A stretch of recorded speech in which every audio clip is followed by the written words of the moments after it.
Perfect. Good evening, everyone. I want to go ahead and call tonight's meeting to order at 6:01 p.m. And it's the October 28th City Council meeting. And before we get started with our agenda, if folks will join me for the Pledge of Allegiance. Thank you. I pledge allegiance to the flag of the United States of America and to the republic for which it stands, one nation, under God, indivisible, with liberty and justice for all. Okay. All right, thank you.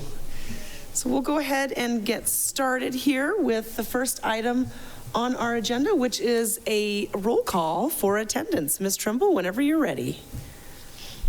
All right, good evening. Anderson. Present.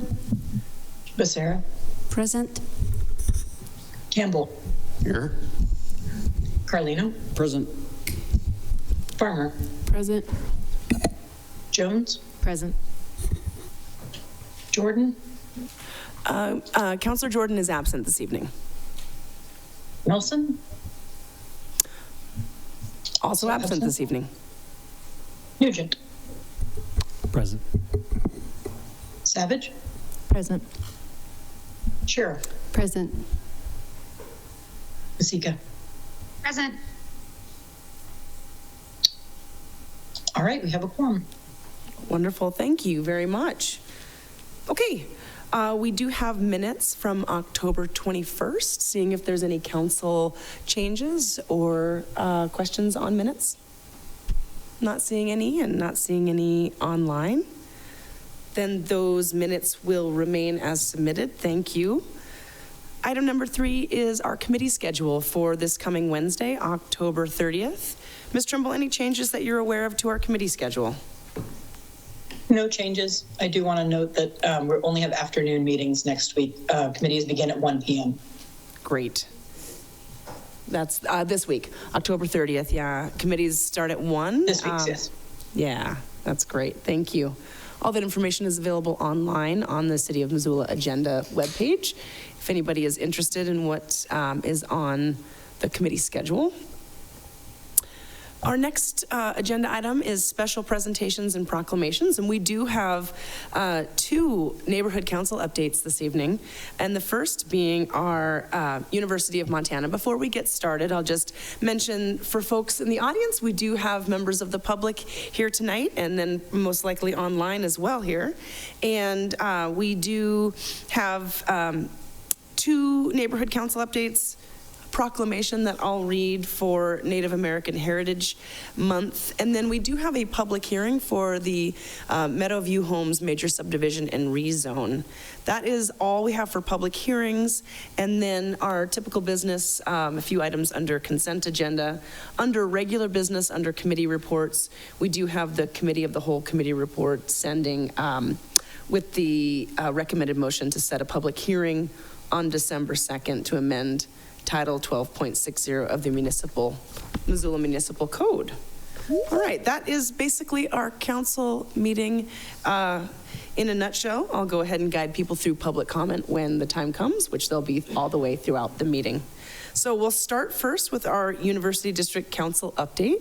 And so whoever is here to represent the University District, come on up. Anybody here from the University District tonight? All right.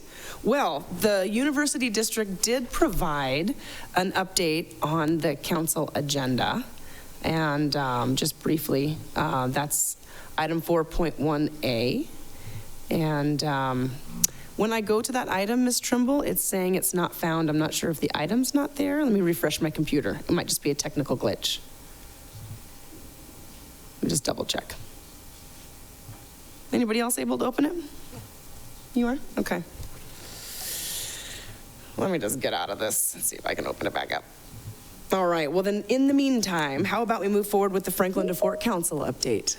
Come on up. If you will, just please share your name for the transcriptionist, and I'll go ahead and turn on the mic now. You can adjust the microphone to be more comfortable for you too. Thank you. So I'm Jen Worrell, W-O-R-R-E-L-L, for Franklin to Fort. So the third annual Franklin to Fort Block Party held in conjunction with Neighbors in Action on Wednesday, September 4th was a great success with good attendance. And thank you to the neighborhood or to the city councilors who were able to attend. The Franklin to Fort leadership team has reviewed the neighborhood action plan guide, and we do plan to implement it in the upcoming year. And finally, Neighborways is shifting focus, and with regards to the Franklin and Fort in particular, are looking to Schilling as a possible location, and they are continuing outreach to keep this project moving forward. And that is it. All right. Short and sweet, but certainly items that are going on. Does any member of the council have a question for Ms. Worrell? Councilor Campbell, please. Thank you, ma'am. Mayor, not a question, but just a comment. I mean, great job. I had a chance to go out there that afternoon at that block party, and what a great showing. And a lot of different agencies from within the city and some other organizations in town set up shop there, and weather was great, and outstanding work. So keep Well, good thank work. you. Great engagement. Yeah, and people seem to look forward to it every year now. So yeah, thank you guys for coming. I really appreciate you recognizing that. You really do put on a great block party. I was really sorry to miss it this year. I was there last year, and it's something. Franklin Park really can host a pretty good gathering, good-sized gathering, and you all do a really nice job of bringing a lot of different folks together. Good, thank you. Absolutely. Thank you, Ms. Worrell. Appreciate your time spent and your participation with local government. Thank you. All right. Mayor Davis? Yes? I think we might have someone from the University District Neighborhood Council leadership team here now. Oh, great. So Wonderful. Hello. Come on up. Thank you very much, Councilor Jones. Appreciate that. Glad you could make it. Perfect timing. Not late. Fashionably late. It's all good. We're still on this this section of the agenda, so just fine. Please go ahead and share your name for the record, if you would, please. My name is Jennifer Loren Nielsen, Jenny, and I'm on the University District Leadership Team. Otherwise, I wouldn't be here probably, right? Right, all right. So, hi. I'm really excited to be here. It's my first time presenting, and we have lots of great things that we're hoping to do. We've gotten very, very small, where 2 of us made quorum. So we're hoping to expand in the upcoming year. So get my shtick done right. The University District Neighborhood Leadership Team is planning their general meeting, as soon as my phone comes back on December 4th. So where's the camera? Oh yeah. So hear ye, all come to December 4th, please. We're lonely. And we're going to focus on hearing concerns at the neighborhood, finding resolutions. And my big pitch this time was, let's do speed dating of issues. So they can go from the different tables and actually get to talk to people and hear different things. Hey, if any of you want to come, please come, because it's great to actually get that sort of contact thing. And then in the upcoming year, we're trying to take it on the road. I reached out to different local businesses that have space available that would welcome us as a way to leave campus and come more into our neighborhood. So starting next year, if you know of a local business, like we talked to Tandem Bakery, we talked to Grizzly Grocery, we'd love to have a new, more engaging way to reach out, because a lot of people want to avoid campus parking, even the students. So it's great to see you, and I'll be back next time with all the great things we've discovered in our roundtable of issues. Right? Excellent. Thank you, everybody. Thank you so much for being here. Thank you for your updates. Remember, December 4th is the next opportunity for the University District Neighborhood Council, and appreciate all your energy and efforts to help support your community. Thank you. All right. Wonderful. Our neighborhood councils are a really important part of being connected with the community, and really appreciate folks coming in and participating here at council and giving updates. So our proclamation this evening is in conjunction with Missoula County, and it is, like I mentioned, in regards to Native American Heritage Month. So I'll just read this for the record here. Whereas Missoula County is located within the homelands of the Confederated Salish, Upper Kalispel, and Kootenai tribes, and whereas in October 1891, the United States government forcefully removed the Salish people from their Bitterroot homeland and further imposed European concepts of land ownership by authorizing the appropriation of land within the boundaries of sovereign nations through the purchase of by non-native people. And whereas we acknowledge the ongoing impacts of systemic racism and intergenerational trauma that has resulted from historical injustice directed towards Indigenous populations. And whereas Missoula County and the City of Missoula continue to strengthen relationships with the Confederated Salish and Kootenai tribes, enhancing trust and understanding and developing policies and practices that will aid in closing equity gaps and honor Indigenous roots and history in our communities. And whereas American Indian Heritage Month was first proposed in 1990 by U.S. House Joint Resolution 577 and later changed to Native American Heritage Month in 1991 by George H.W. Bush. And whereas this proclamation serves as a reminder of Missoula County and the City of Missoula's commitment to honor its relationship with foreign nations and Indigenous peoples and uphold trust treaty responsibilities. Now, therefore, be it resolved, we, Missoula County, and the City of Missoula do hereby proclaim November as Native American Heritage Month to value the history and rich cultures of Indigenous peoples as we recognize their pride, resilience, determination, and patriotism for this country. Thank you very much. All right. That wraps up agenda item number 4, and so we'll move on to our public hearings this evening. State law and the City Council rules set guidelines for inviting community comment in a formal way on certain issues. Following a staff report on each item, the City Council and the Mayor invite community comment. City Council holds a public hearing on the item, and a member of council will make a motion and a vote is taken. The public hearing and the vote is taken on the same night unless there is a reason to hold the vote over to a later meeting date. And so with that, we will go ahead and turn to agenda item 5.1, which is the Meadowview Homes Major Subdivision and Rezone. And we have Lauren Stevens here, I believe, to start the presentation, and Dave DeGrandpré is here this evening as well. Awesome, thank you. Let me get my screen pulled up here. You bet. All right. Good evening, everyone. My name's Lauren Stevens, a senior planner with the Permits and Land Use Division of CPDI, here to present the 97-lot Meadowview Homes Major Phased Subdivision and Rezone request. This evening, City Council will be voting on 7 motions, 1 for the requested rezone from R40 to RT 5.4, 1 for the subdivision preliminary plat, and 5 for requested variances to the city subdivision regulations. The subject property is located in the South Hills west of Hillview Way and is addressed off Clearview Way. Homestead and Wapakia Parks are located north of the property. It is within City Council Ward 5 and the Moose Can Gully and South 39th Street Neighborhood Council areas. The property is approximately 31 acres and contains a single dwelling house, a corral, and minor accessory structures. The property is mostly covered in grasses with scattered pine trees. The public Tonkin Trail traverses the property and connects Hillview Way and Clearview Way. Road access is currently from Clearview, and another street connection is proposed at the existing end of Elk Hills Court. The property does contain steep slopes with steeper areas adjacent to Hillview Way and on the northernmost parcel, shown here in orange and yellow. And the middle of the property has more gradual slopes, and those are shown in green. The Meadowview Homes subdivision would create 97 residential lots, proposed to be developed with detached houses or 2-unit townhouses. The project is proposed to be built out in 5 phases, with new proposed internal subdivision streets in each phase.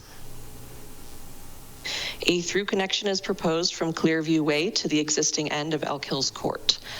Princess Lane is proposed to have a dead end at the edge of the subdivision with the potential for future connection onto the adjacent property. I'm going to pass this over to Troy Monroe of Public Works and Mobility to discuss more in depth some of the streets and other engineering items.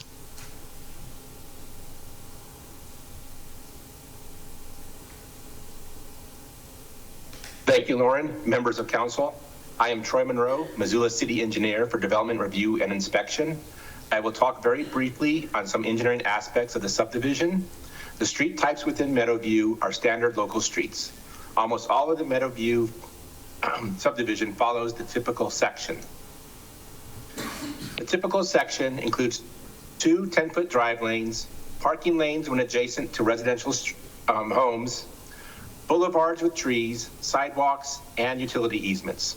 You will see variances related to this typical section, but they are minor. This typical section with 60-foot right-of-way and 10 feet of easements meets both public works requirements and the overall width found in subdivision. The variance is because subdivision asks for 70 feet of right-of-way, while public works asks for 60 feet plus easements. The result is the same street section. There are a couple of areas where, due to topography, we remove the parking lane and bring the sidewalk to curbside. These are mostly in areas without adjacent homes. On Princess Lane, where the trail crosses, we remove the parking lane, but keep the sidewalk as boulevard. These variances are minor and do not negatively affect vehicles or pedestrians. As shown on the screen, the development was responsible for conducting a traffic impact study. Shown are the intersections that were a part of the study, including the 2 signalized intersections of 23rd Avenue and Hillview Way with 39th Street. Stop-controlled intersections of Garland at 23rd, Clearview Way at Hillview, and the subdivision connection points of Clearview Way at Garland and Elk Hills Court at Clearview. The model based on even distribution between the 2 access points at full build-out. The first connection will be Clearview Way at Garland, which all 30 homes of Phase 1 will utilize. At Phase 2, the second connection at Elk Hills Court will be constructed, and the volumes should balance out at full build-out. The level of service at the 2 signalized intersections are projected to be at level C at full build-out, representing an acceptable level of service, and no improvements are necessary. Garland at 23rd and Clearview at Hillview will remain level B. The intersection of Clearview Way and Garland is currently a big sea of asphalt. A condition of subdivision will require the developer to improve this intersection either with curb extensions as shown here or a traffic circle. Either design will slow traffic, trying to maintain a maximum 25-mile-per-hour speed. Shifting to utilities, the project will have major utility connections at 4 points. Shown in blue are the water main connections at Clearview and Hillview. To maintain fire flow rates and pressures, the city loops water mains requiring multiple connection points for each subdivision. The city also tries to gravity sewer whenever possible. A gravity main requires less maintenance than a pumping station and requires no electrical costs or pollutants. To gravity serve the proposed subdivision, a sewer main will be installed down the hill and connect to a gravity main in 21st Avenue, shown in green. This sewer main could be used for future developments north of Meadowview. The purple arrow points to the existing storm water system, which includes a swale to catch overland flow from the hillside and places it in a system of pipes and swales as part of the South Missoula storm drainage system. Within the subdivision, the storm drainage will be collected from the streets and placed into 3 subsurface storage facilities. These facilities are designed to capture the peak runoff from storm events, but will not hold the water for more than 24 hours. From the storage tanks, the stormwater will be injected in deep wells designed to disperse the flows at an elevation below the valley floor. A minimum of 2 wells will be installed and are designed for 15 gallons per minute, which is 3 times the required flow rate of 5 gallons per minute. The system is designed so that all flow rates above the existing conditions will be injected, and the downhill swale will not see an increase in flows at the 100-year event. That concludes my portion, and I'll toss it back to Lauren. Thanks, Troy. Let me get this back up. All right. So the proposed phasing plan for the subdivision assumes full build out within 11 years of preliminary plat approval. The streets shown here in phases 2 and 5 are proposed to have rights-of-way dedicated prior to final plat approval of phase 1. This ensures that those street connections could be built within those rights-of-way if needed prior to those phases coming in. The required parkland dedication for the subdivision is 1.9 acres and is proposed to be met through the creation of 7 common areas.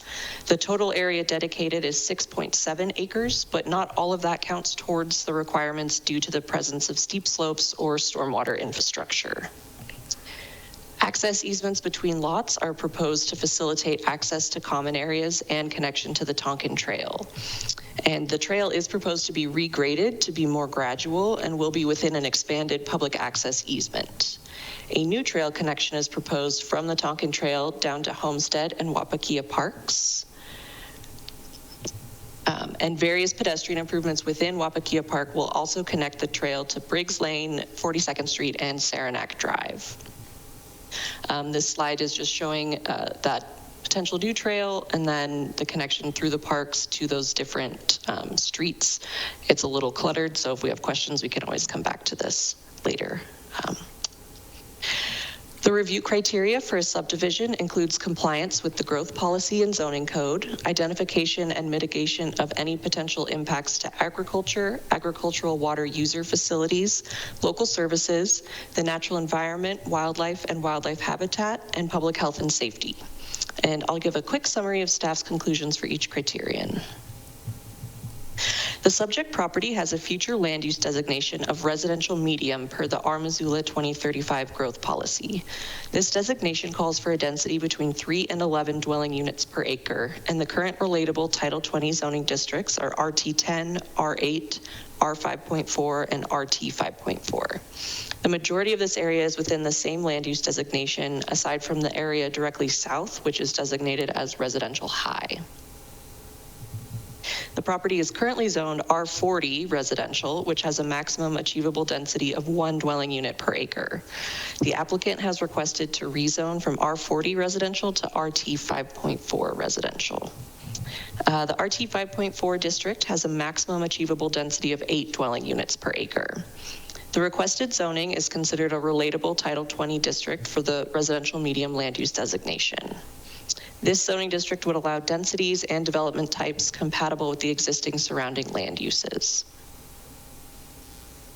The R40 and RT 5.4 zoning districts have different required minimum setbacks, and the R40 zone also allows for animal agriculture, but does permit fewer residential building types. The RT 5.4 zone would permit detached and lot line houses, 2-unit houses or duplexes, and 2-unit townhouses. The largest difference between the two zones is the required minimum parcel area of a lot and the required parcel area per dwelling unit on site. Based on the parcel size, the required parcel area per unit, and the hillside density reductions, the existing zoning would allow up to 27 dwelling units, and the requested zoning would allow up to 204 units. A protest petition was submitted on October 21st from adjacent property owners. If 25% of the adjacent property owners submit valid petitions, then a 2/3 vote of City Council is required to approve the rezone request.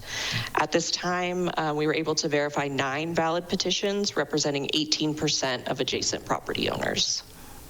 Those properties are shown here in yellow. The subject property was used to keep horses accessory to the residential use. A small percentage of the soils on site are designated as prime farmland or prime farmland if irrigated, and soils on a portion of the property are designated as having local agricultural importance. However, there are no existing agricultural uses adjacent to the subject property, and no agricultural water user facilities are present on site. Subdividers must identify and evaluate the impacts on relevant local services to determine that the development can be adequately served by either public or private facilities. All proposed lots will be connected to city sewer and water. Solid waste disposal will be provided by Republic Services and Grizzly Disposal, and electricity and gas will be provided by Northwestern Energy. The required parkland dedication will be satisfied through 7 dedicated common areas and trail improvements. The subdivision will be served by city police and fire, and the installation of 8 new fire hydrants is proposed. At full build-out, it's estimated that approximately 26 additional school-aged children could be added to the Missoula County Public School District. And the school district was contacted for comment during review of the project, but no comment was received. Again, street improvements are proposed for the existing portion of Elk Hills Court and along Garland Drive, as well as improvements to the existing transit stop located on 23rd Avenue. A subdivider is required to identify any impacts to resources such as adjacent public lands, cultural resources, hydrological and soil characteristics, and existing vegetation and wildlife that may be impacted. There are no existing surface water bodies or wetlands identified on site. The property is located within the bear buffer zone and will be required to utilize bear-proof trash receptacles. Staff also recommend a condition of approval requiring that the Montana Fish, Wildlife, and Parks recommendations, living with wildlife, be appended to the development covenants to minimize potential conflicts. The existing structures on site were evaluated by the City Historic Preservation Officer and were not found to be eligible for listing on the National Register of Historic Places and will be documented prior to demolition. Lastly, a subdivider must demonstrate that the proposed subdivision will have no adverse impact on conditions relating to public health and safety, including natural or man-made hazards, environmental health, emergency services, and nuisance land uses. The subject property does contain steep slopes of 25% or greater grade, and those areas are to be designated as no-build zones on the face of each final plat. Staff also recommend a condition of approval requiring a geotechnical report be submitted with each building permit application. There are not unstable soils, high voltage power lines, or high pressure gas lines on site, and the property is not located within the airport influence area. The property is within the wildland urban interface and is proposed to have 2 ingress-egress points as required by the city subdivision regulations. The property is also within the air stagnation zone, and the covenants include mitigation efforts such as the prohibition of wood-burning devices. A recommended condition of approval prevents the amendment or deletion of these and other specific elements of the covenants without written approval of the governing body. The city subdivision regulations provide criteria for requesting a variance to those regulations when strict compliance would result in undue hardship and is not essential to the public welfare. The criteria include that the conditions which the request is based are unique to the specific property, that undue hardship would result due to physical surroundings, parcel shape, or topographical conditions, that said hardship has not been created by the applicant, and that the granting of the variance would not cause an increase in public costs or result in a threat to public health, safety, or welfare, or be injurious to other persons or property. And lastly, that it will not violate the provisions of the zoning ordinance or the growth policy. The applicants have submitted 5 variance requests. The first request is for the proposed dead end of Princess Lane. Princess Lane would terminate in a dead end in phases 1 and 5 with proposed emergency vehicle turnaround easements on adjacent lots to facilitate fire access. In the future, Princess Lane would be able to extend onto the adjacent vacant parcel if and when that area develops, and the turnaround easements could then be vacated. The variance is also for the maximum dead end / cul-de-sac length of 600 feet.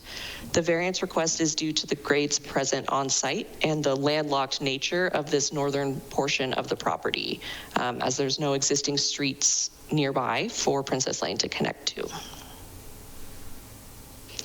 The second variance request is to the maximum block length of 480 feet for various roads within the subdivision. The extended block lengths are due to topography of the site, which makes a typical rectilinear grid infeasible. Some of the longer street segments are proposed to be broken up by intermittent pedestrian access easements used to access the common areas and trail. The third variance request, as Troy discussed, is for the proposed streets within the subdivision to deviate from the design standards of low-density urban local street types. The required right-of-way width for this street type is 70 feet, and the applicant is proposing 60 feet of dedicated right-of-way with 5-foot utility and sidewalk easements on either side, resulting in a total of 70 feet of space for infrastructure. By including the 5-foot easements rather than a 70-foot right-of-way, less cut and fill and grading is required, and the resulting development lots will have more gradual slopes in their front yards. The fourth variance request is for certain portions of streets to have 1 or no parking lanes and 6-foot curbside sidewalks. And this request is due to the topography of these specific locations. Substantial cut and fill would be required in these areas to meet the boulevard sidewalk standards. The frontages of all development lots will have the standard 5-foot sidewalk and 7-foot landscape boulevard. The final variance request is to the 8% maximum street grade requirement. Sections of the internal subdivision streets are proposed to exceed 8%, but no areas would exceed 10% grade. Per the subdivision regulations, a maximum grade of up to 10% may be allowed by the city engineer and fire department, both of which have been involved in review of this subdivision. And in a memo that you received, there were a few proposed amendments to the recommended conditions of approval. The first one for condition 11 is due to recent long-range planning efforts by Mountain Line. Staff recommend an amendment regarding the pedestrian improvements to the existing bus stop at 23rd and Garland. The amendment would make the improvements only required if there is continued service proposed by Mountain Line to that stop at the time of final plat review. Condition 16, this amendment is to ensure that the portions of Princess Lane proposed in phases 1 and 5 are dedicated prior to final plat approval of phase 1. This will provide legal access to the parcel adjacent to the subdivision prior to full build out of Meadowview homes. After discussions with City Parks and Rec, some minor tweaks have been proposed for the improvements within Wapakia Park that are required as part of the utility routing through the park. Conditions 46 and 47 will change the street to which a paved utility maintenance path connects from Saranac Drive to 42nd Street and will require a gravel trail connection to Saranac Drive. Staff's recommended motions are that City Council approve the adoption of an ordinance rezoning the property, approve the 5 variance requests, and approve the Meadowview Homes preliminary plat application, subject to the 52 recommended conditions of approval as amended, based on the findings of fact and conclusions of law in the staff report. And with that, the applicant's representative, Ron Ewart of PCI, is here and would like to present. All right, great. You thank Ms. Stevens. And Mr. Ewart, come on up. The microphone is on for you.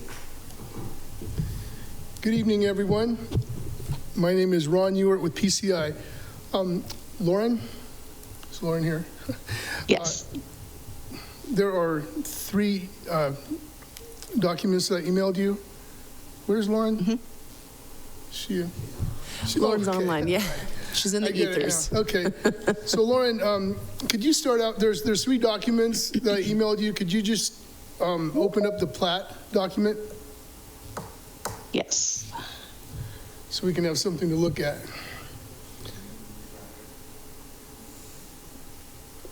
All right. First of all, I'd like to thank Lauren and Dave of CDPI and all the folks at City Public Works and City Parks that worked closely with us on this project. The subdivision review fee that our clients paid was over $31,000. At first, I thought that amount was high, but after all the many hours that city staff put into this, including the many hours they collaborated with our staff, I think the amount actually seems reasonable. The property owners and our clients, Larry Kine and Dave Swisher, came to us and said they wanted to build something really nice here, something the neighborhood would appreciate. Folks in the audience, I appreciate, I appreciate that you have a motion, but I'll ask that folks do not comment in order to make a safe place for everybody to comment. Thank you very much. Mr. Ewart, please continue. They were very sensitive to the property owners on Elk Hills Court who currently enjoy life on a cul-de-sac, although the road right-of-way was always meant to go through and serve this property. Therefore, we are proposing all single-family lots with strict covenants and an architectural control committee. There were many issues, but collectively, we worked through them with city staff to the point where, although we feel some of the requirements are excessive, at this point we are in agreement with all the recommended conditions of approval, including the memo from CPDI dated October 24th. So that's some of the tweaks. The Missoula Consolidated Planning Board unanimously voted to recommend approval of the proposal to City Council, and we also urge the City Council to approve this well-thought-out proposal. We have been working on this project for quite some time. It took us 4 submittals to get through sufficiency review. We were told by staff that they did not want to go to City Council with any unresolved issues, and therefore we had to work together and figure out, especially the big ticket items, such as drainage, sewer and water, streets, landscaping, boulevard walkways, and pedestrian trails. The proposal is for 97 single-family lots. There can be only 1 home per lot, although a builder has the option of purchasing 2 lots, and he could build 2 homes so that the common wall is down the common boundary. So 97 dwelling units total. The average lot size will be over 7,600 square feet. The proposal is to rezone the 31 acres to RT 5.4, which is a very reasonable zoning district for this property and the area. The reason the property is zoned R40 currently, or 1 unit per 40 acres, is because it's a leftover piece. The Henry family, who lived in the house and raised horses here, once owned about 300 acres in the 1950s, when there were very few roads or houses in the area. Over time, they sold off chunks of land to developers who zoned the properties and built subdivisions until there were only these 31 acres left over. Over the years, the daughter, Pat Henry Tonkin, raised horses and many kinds of pets, farm animals, and even homing pigeons, which she trained. The family called their farm Meadow Stables, hence the name of the subdivision. And our street names of Princess, Velvet, and Serenade were names of their horses. Pat retired here and asked her family to keep these remaining 31 acres intact for as long as she lived. That is the reason the property is still zoned R40 and is undeveloped. The 2 main items that neighbors brought up at the planning board were density and traffic. The city of Missoula, through our growth policy, identifies this property as suitable for residential development at densities of between 3 and 11 homes per acre. 11 homes per acre would allow 346 units. We are proposing 97 single-family homes, or about a quarter of that number. This proposal is at the low end of the 3 to 11 scale, at 3.08 homes per acre, in hopes of gaining the neighborhood sentiment and lessening impacts to traffic. Lauren, could you put up the aerial? Okay, it's kind of hard to see, but so around the neighborhood are many long-established single-family and multifamily homes. On Clearview Way, there are single-family and 2-family homes along the north side, and the south side is mostly all 2-family homes and on up to 5-family homes. Next door to the west is Clearview Condominiums with, I believe, 46 2-family homes, and to the south is the Village at Elk Hills with 46 condominiums, and the Wild Root subdivision that was recently approved consists of 470 units. To the northwest are many 2-family homes on Hillside Drive and a large group home for Mountain Home of Montana that is now under renovation. We commissioned a traffic study from HDR, which has been thoroughly vetted. PCI and HDR traffic engineers worked closely with City Public Works and Mobility, who reviewed the study and determined acceptable levels of service and needs. This development provides extensive new and/or improved trails for the entire community, which will help to alleviate traffic concerns. I believe that most people would prefer to take a trail rather than get in their car if they have a choice. This subdivision will be very pedestrian and recreation oriented. Firstly, we wanted to provide at least a small central park where folks can gather, picnic, and play as a very important amenity to the entire neighborhood.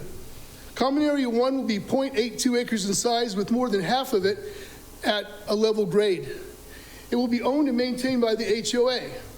All of the common areas, or 6.71 acres, will be dedicated as public pedestrian easements, although the city may drive upon common areas for maintenance if needed.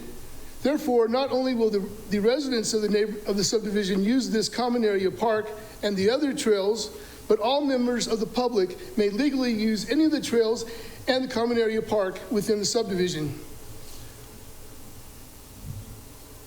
Lauren, would you go to that photo? The Tonkin Trail is one of Pat Tonkin and her family's legacy to the people of Missoula. Pat donated a 12-foot easement to the trail, for the trail to the city in 2006, which stretches 2,000 feet from Hillview Way over to Clearview Way. The trail is steep in the western part, and right next to the trail, as you can see, is a 5-foot high, very sturdy woven wire fence. Pat had asked for that to be built so that she could keep her horses in. But horses are no longer grazed here, and the fence is a hard impediment to the movement of wildlife, especially deer. Therefore, the fence will be removed. Lauren, could you go back to the aerial, please? The Tonkin Trail will be improved and the steeper grades lessened considerably. The trail will be located within a minimum 40-foot wide common area greenway, much wider than the existing 12-foot easement. Again, all common area greenways are public pedestrian easements. There will be a greenway connectors from the Tonkin Trail out to Elk Hills Drive. Constructed will be a public trail and city maintenance track from the Tonkin Trail around to the far northeastern corner of the property. From there, the city requested, and we agreed, to construct just a hiker trail through Homestead Park to the Homestead Trail and improve that trail over and down to Wapakia Park and building new trail. The subdivision will gravity sewer downhill for about 1,360 lineal feet to existing sewer in 21st Avenue through an existing utility corridor containing overhead power and underground gas lines. Therefore, the city requested, and we agreed, to build an 8-foot paved trail through the corridor for maintenance and public pedestrian use, and to connect over to 42nd Street and with Briggs Lane, which connects to Honeysuckle Trail, which goes all the way to Meadow Hill Middle School, which is also located just 2 blocks from either Walmart to the west or to the Kohl's Plaza to the north. So instead of parents driving their kids to school and adding to the vehicular traffic, kids can take these trails, or people can walk to shopping, or just recreate on the trails and parks. At this time, pedestrians are walking straight down the hill from the Tonkin Trail to the bottom of the hill at 2 separate locations. This causes erosion and is not safe, so constructing a more meandering hiker trail in coordination with city parks and their standards would be a great help for residents, not only in this subdivision, but for the entire community at large. In total, the proposal will construct or improve almost a mile of the aforementioned trails to benefit everyone in Missoula who wants to use them. Other off-site improvements at Clearview Way and Garland Drive at the west entry include traffic calming measures, which could include a traffic circle, bulb outs, painted crosswalk for pedestrian and pedestrian crossing signage, and we'll work with the designs on that with City Public Works. We're also being required to install a pressure reducing valve just to the northeast and off-site for the Hyde Park water pressure zone, even though this property is in the Skyview pressure zone. But the PRV will help the city's water system network in this area, and it may help with water pressure in the subdivision. Again, this is one more example of how we work closely with city on issues and their requests. Lauren, could you just show the plat, back to the plat, please?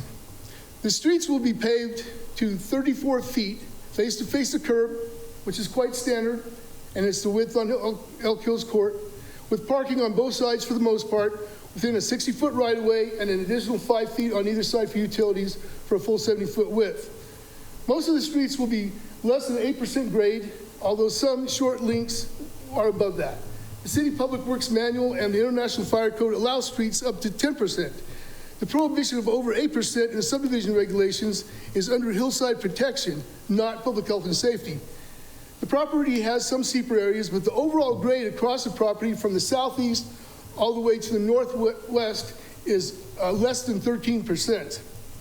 We are providing full vehicular legal access to the 25-acre property to the north and east owned by Habitat for Humanity, as I believe that about the southern 1/3 of that 25 acres has some development potential. There will be sidewalks on both sides of the streets in the subdivision, and 88% of them will be boulevard sidewalks with 7-foot wide planting area strips. We'll have just a small amount of 6-foot curbside sidewalks. Street trees from the City of Missoula preferred street tree list will be planted on both sides of the streets, on average of 30-foot centers. A major issue we encountered in working with Public Works staff was drainage. We have proposed swales and detention basins as normal, but Public Works required we revamp our entire drainage system plan to include and incorporate a more expensive injection well system, where the vast majority of the surface drainage is piped to a basin containing injection wells of about 100 feet in depth. The water is filtered, it flows into the well and down into the gravelly substrata beneath the valley floor. This should alleviate any concerns of drainage water coming out in the form of springs on the hillside. Our drainage calculations show that we will actually lessen the current amount of surface flow that reaches the swale at the bottom of the hill and which enters Wapakea Park through an outflow. Finally, there is a critical need for more housing in Missoula at all price levels and housing types. The most effective way to help stabilize home prices and make costs more affordable for everyone is to increase the overall supply of housing. But it's very expensive to develop property and take that financial risk of installing all this infrastructure. We believe this subdivision proposal strikes a good balance between what the neighborhood might prefer and what might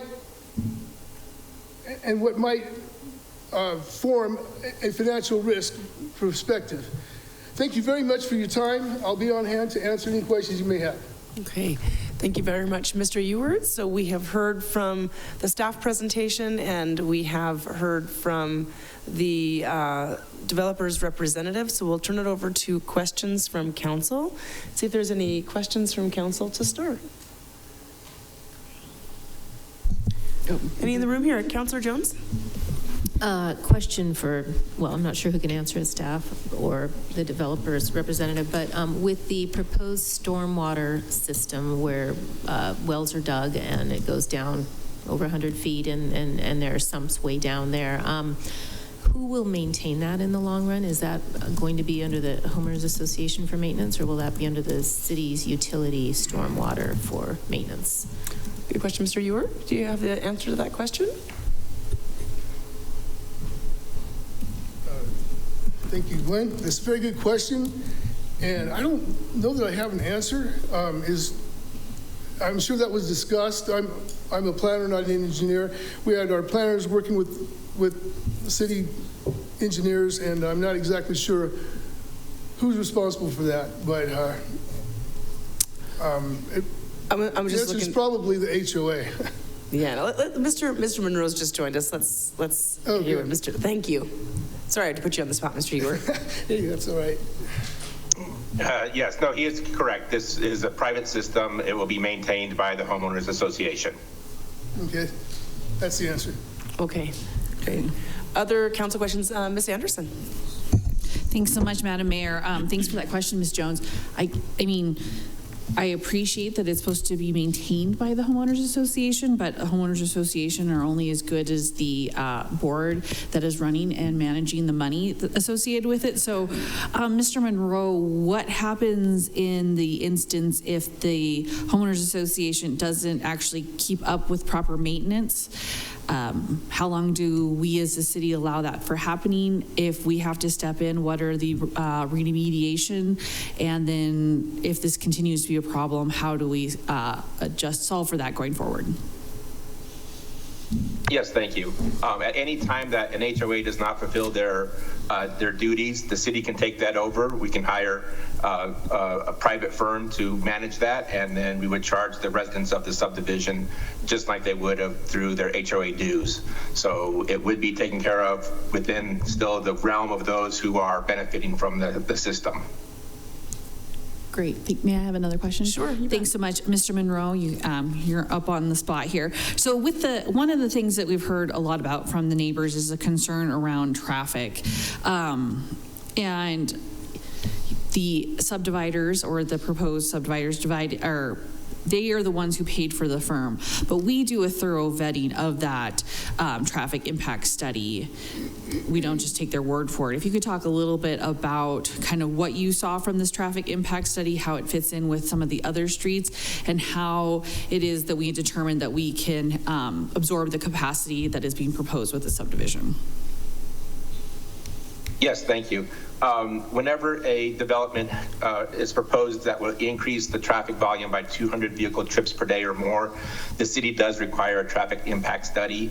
This study went back and forth through, I believe, 3 iterations, where once we got to see the results, we decided that, no, we need to have more information. They looked at intersections further out and stuff like that. So it is thoroughly vetted by our transportation department.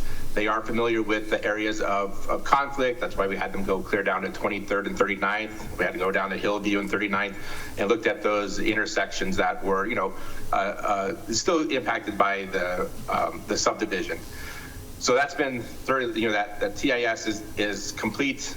In our mind, it does show that there would be increases in traffic, obviously. But those major intersections are designed to have a higher capacity. They are arterials. 39th is an arterial through there. All of the traffic lanes do have turn lanes. We have signals at the locations. Both this subdivision, I know that questions will come as to what happens with the other development, which is Wild Route, which is across Hillview from here. And through both of those analysis, it shows that these intersections will still be acceptable. There'll be a level of service C at full build out of both subdivisions. So we will see a slight increase in the amount of traffic, but the queuing lengths will be reasonable.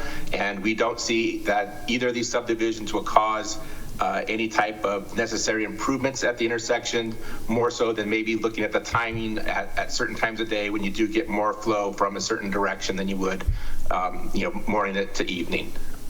Does that answer your question? It does. Thanks so much. I kind of quick follow up on that. I appreciate that you brought into the fact that there's another major subdivision happening almost simultaneously on the other side of Hillview. And so it does appear from the schematics that were provided that there will be traffic outletting onto both Hillview as well as outletting onto 23rd. Do we have an estimate on kind of where we imagine, I mean, you can't predict human behavior, but where based on the traffic report, we anticipate the majority of the traffic to go out onto? Is it Hillview or 23rd? And then is there ways that we can, basically with knowing the other subdivision is happening, if there's ways to mitigate kind of at various different levels, you drive and a street comes out on one subdivision and then you go for a quarter or half quarter of a mile and the street comes out from the other subdivision versus like kind of a bigger intersection where they all kind of, and it could have better a roundabout or a light or a stop sign or something.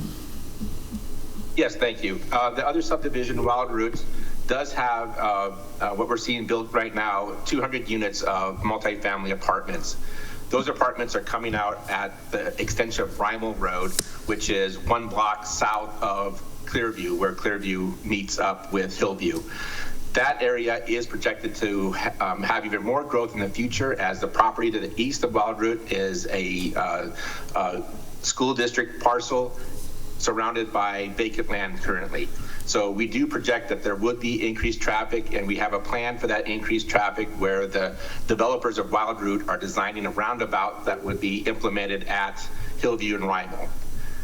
That traffic is looking to be split between what goes down Hillview and then a portion of it goes down Clearview. That subdivision has to do traffic calming on Clearview, both above or between Hillview and where this subdivision would come in at Garland, and then also on Garland up to 23rd. Meadowview has to then improve the intersection of Clearview and Garland. So although we do know that traffic will shortcut between Hillview and 23rd, right, it makes the most sense. You take the direct route. Anytime you're wanting to go down Reserve Street, you'll head that way. But what we try to do as a city is make sure that street is safe for the amount of volume that's projected, which is about 1,000 more vehicle trips per day. 23rd then, that additional traffic volume is calculated as to what the intersection will be like down at 39th. And then Hillview at 39th was also analyzed. It's about a 70-30 split between the traffic as to what will go down Hillview versus what goes down 23rd. Again, we've looked at both of those intersections at those type of splits, and it does look like both intersections can handle this traffic, keeping an acceptable level of service. I don't mean to dominate questions, Madam Mayor, but this is Ward 5. So I don't know if Bob's going to pop in here, but I have a couple more questions. That's fine. Allowable. Okay, great. Sorry, I'm trying to get all the constituency questions out. So thanks so much for that. I appreciate you kind of walking us through that. I think that anybody who lives in Ward 5 and drives 23rd would say that street is in major need of repairs.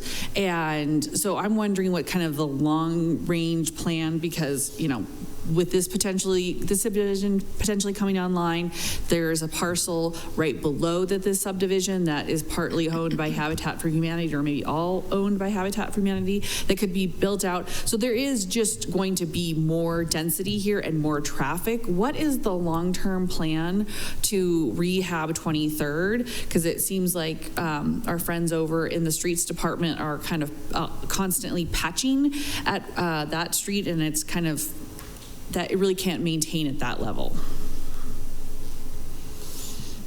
Ms. Sandra, I'm sorry, I'm not going to be able to answer that question. I will look to see what's on the short or long range plans for 23rd. I do know that the existing volume there, I believe it's 5,000 vehicle trips per day.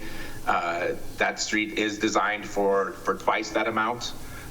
So that's just talking about capacity for two-way with stop or a signal intersection with dedicated turn lanes. So as far as the condition of the road, I will have to check to see what's in the long-term plans for that. I don't see anything in the next 2 years related to 23rd Street.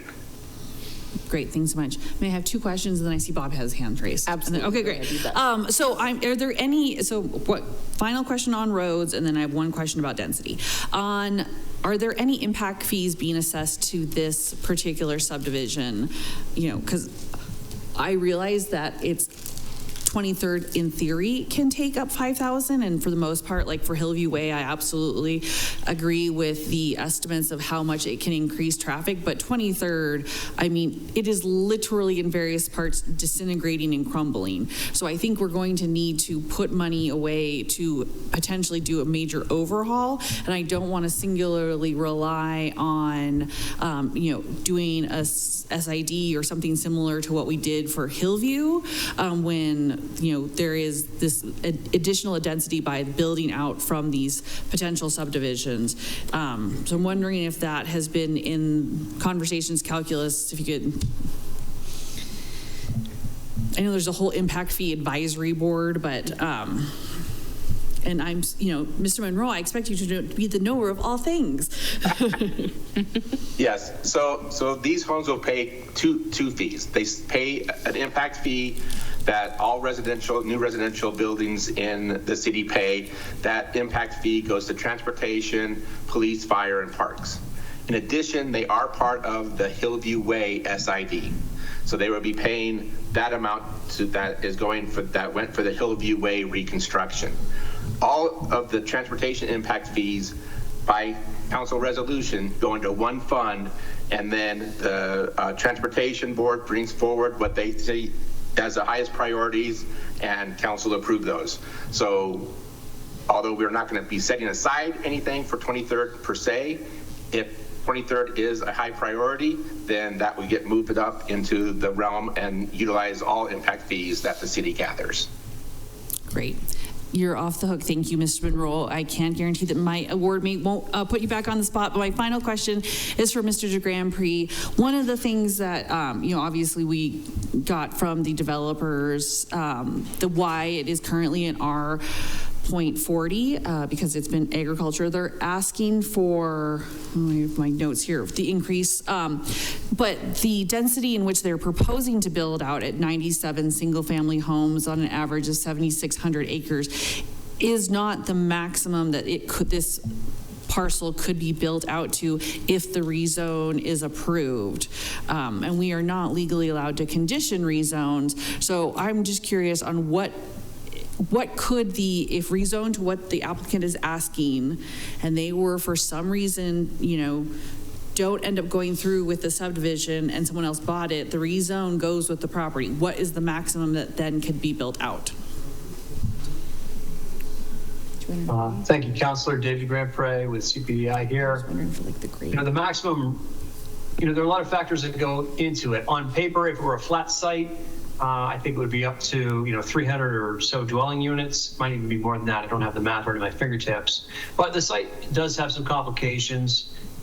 It's steep, and so you need to think about, when designing a project like this, you need to think about usability of lots and that sort of thing. What I can tell you, off the top of my head from spending a fair amount of time on this project is it could be quite a bit denser if the developer sought to maximize the density. In this case, the growth policy calls for residential medium density at a rate of 3 to 11 dwelling units per acre, and this proposal is just about it's about 3 dwelling units, or just above 3 dwelling units per acre. So it's kind of the minimum that's recommended in the growth policy.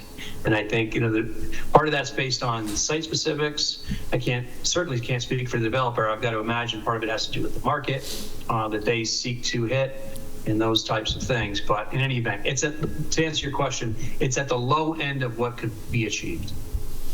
Great. So just to clarify, there is certain aspects of this particular lot that would make it impossible to be built out to the full density if you just looked at the zoning and how many acres, because of the topography of the site. Correct? Just wanting to. That's accurate. Okay. Yes, that's accurate. Great. I will yield. Thank you so much. I appreciate you allowing me to have so many questions, Madam Mayor. Understood. I know this is your ward, and there's it's a large subdivision, so understood, absolutely. But Councilor Anderson and Councilor Campbell, over to you. Yeah, thank you, Madam Mayor, and thanks my ward mate, Ms. Anderson, for asking a number of those questions. I had a few more for you, Mr. Monroe, if you could please. Just so I have it straight in my head, and for folks watching and listening, at Elk Hills Court at the end of it, where the ending now exists, so there is in place and always has been in place an access easement there because of the future potential for expansion down there. Is that the way it's set up, or is this something that just came about?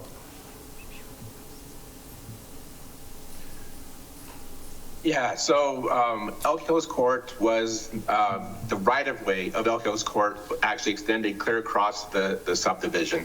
As we see here on the right is the overlay of an existing cul-de-sac, has always been labeled as temporary, and then what the new road is connecting it.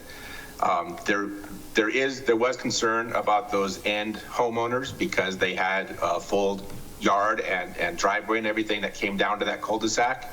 As you can see in the drawing, the developer was able to design the road and move it as far away from them as possible. This does add cost to the developers. It's a hillside directly off of this, so it has more fill that they're having to do.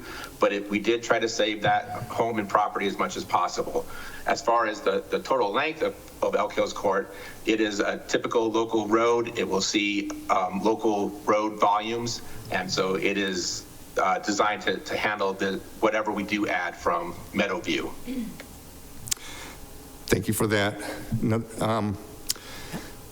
So So, Mr. Monroe, we discussed in committee the other day about that intersection down there at 23rd and 39th. That's always been kind of a pet peeve of mine just because of backup of traffic on there in the afternoon, particularly making that left turn onto 39th like we discussed. But it sounded like in our previous conversation that there's an ability, if necessary, to modify the intersection so far as maybe with the dedicated left turn lane and or signaling, length of signaling for vehicles to safely get through that intersection of those sorts of mitigation measures. Is that correct? Yes, that's correct. We can always adjust the timing of the signals in relationship to the amount of traffic that we're seeing. We do see twice as much traffic on 39th than we see on either Door or 23rd. So right now, those are definitely the priority directions. The left turn pocket can extend the full block, and then I think there's a minor street, the cul-de-sac that comes off of that. And then we can even extend beyond that for the left turn queue up until the median. We have removed medians in the past if we need that additional space, but right now that median is a benefit to 39th Street. But yes, we can adjust traffic signals in relationship to what we see as in future growth in certain legs of that intersection. Thank you for that. And a question for Ms. Stevens. I had a question regarding that proposed bus stop at Garland and 23rd down there for Mountain Line, because I know you seem to allude to in the amended condition there the possibility that Mountain Line may alter that route going up 23rd or that neighborhood there. They may disband it in lieu of some sort of pay per use type thing or on demand type service. That's what they spoke to anyway.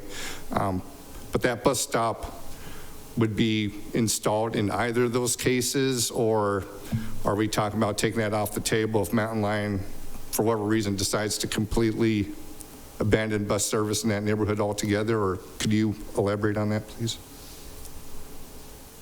Yeah, so we just amended the condition so that those improvements would only be required in the instance that at the phase 1 final plat approval time, if that route is still being utilized by Mountain Line.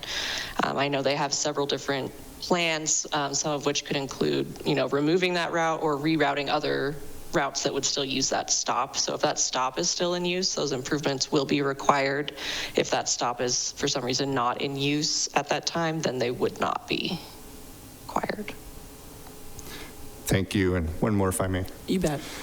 Lauren, I'm not sure if this is for you or for development staff or somebody else, but a lot of that hillside now you look at, you go up there, particularly this time of year, there's a lot of tall grass, high grass, especially I'm thinking back September, October-ish time frame when it's really dry. That grass is really tall. And I looked at a lot of those different kind of open space sections that are dispersed throughout the subdivision. I'm wondering if there's any plan in place through covenants or what have you to mitigate or abate that tall grass. I'm just thinking in terms of fire hazard. I've always been concerned with a firework or someone lighting a match and just completely torching that hillside year after year. So if someone could speak to that. Who wants to take that? I'm not sure if Ron has anything to add, but I believe that the intent is to have the common areas be turf, so not just be the grass that's present today. There's a revegetation and weed management plan that has to be followed as well for the site after all of the grading.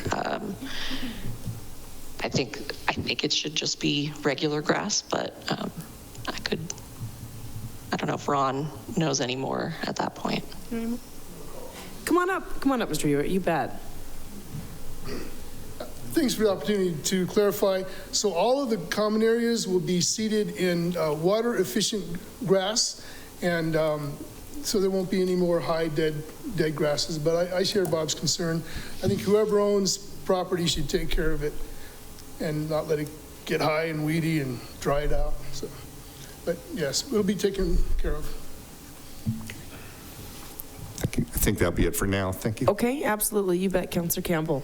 Are there other council questions this evening? Not seeing any here. And any on the, how about Councillor Vasecka online? Just want to make sure you have a chance to ask any questions. I'm good, thank you. Okay, absolutely. You bet. If that wraps up our council questions, Councillor Nugent, please. Okay. Sorry, one actually quick question that I didn't get answered previously. On the overhead view, the satellite view from the property resource, it shows the current streets. And my question is, and I know this isn't directly related to this development, but given that this one has a road that could potentially go into the space that's next to it that's owned by Habitat currently, is that Saranac Road an eventual connection, or is that just a remnant of a line that's on this overhead view that's not there anymore, down in the Wapakea area? I wish I remember what slide number it was to have you pull that up.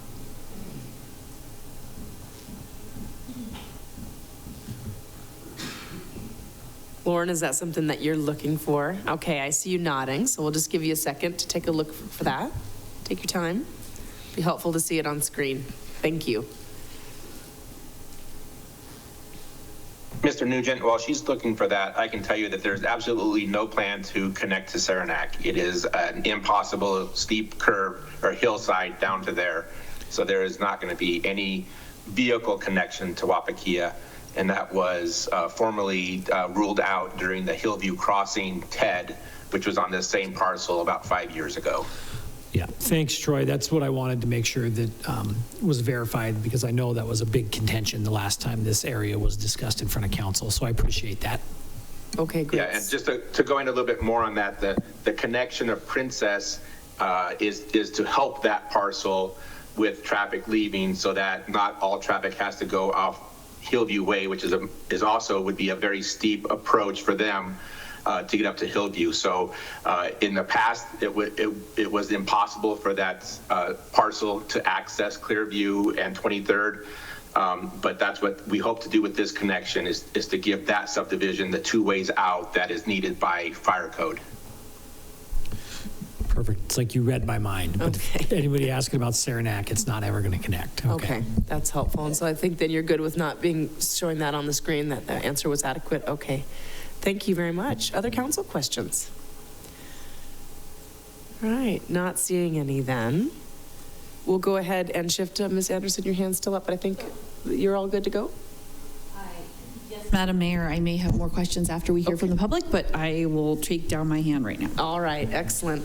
So that wraps up our council questions, and we'll go ahead and move towards the public hearing, which requires the motions to be made and put on the floor. I'll turn this over to Councillor and Land Use Chair, Councillor Nugent, for the motions. All right, I will read the recommended motions. I move City Council adopt an ordinance rezoning the subject property located at 4824 Clearview Way, legally described in Exhibit B, from R40 residential 40 to RT 5.4 residential 5.4 2-unit townhouse, based on the findings of fact and conclusions of law in the staff report. I further move City Council approve the variance request from Article 3, Section 3-020.5.A, prohibiting dead end or cul-de-sac streets for Princess Lane.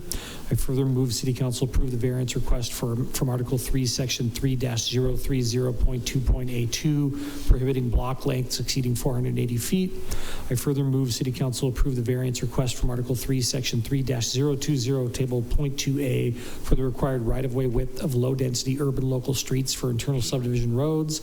I further move City Council approve the variance request from Article 3, Section 3-020.15.D to allow for 6-foot wide curbside sidewalks along portions of Elk Hills Drive and Princess Lane. Further move City Council approve the variance request from Article 3, Section 3-140.6.c for some portions of the internal subdivision streets to exceed 8% grade. And finally, I move City Council approve the Meadow View Home Subdivision preliminary plat application subject to the recommended conditions of approval based on the findings of fact and conclusions of law in the staff report as amended in memo number 1 dated October 24th, 2024. All right, thank you very much. So the motions are on the floor. That means this opens up the public hearing and time for public comment. I'll start with folks in the room and ask that folks come up to the podium. Please speak your name into the microphone. We allow 3 minutes for public comment. I will time that for you here. Please just keep an eye out for the color-coded items here. It'll help you gauge when you get down close to your 3 minutes. I ask folks to please remain respectful. Please do not start conversations in the audience. We do ask this because we want everybody to feel safe and welcome to make public comment, regardless of whether you agree or disagree at the podium. And then feel free to queue up so we can make sure that we get you, everybody heard this evening. So with that, folks in the room wishing to make public comment, come on up, please.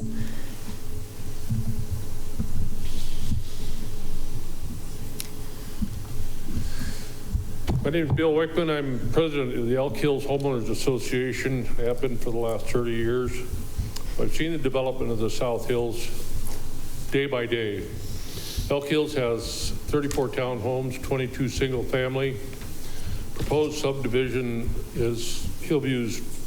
This proposed subdivision is Hillview Drive, up Hillview Drive to Clearview Way, turning right onto Hillview.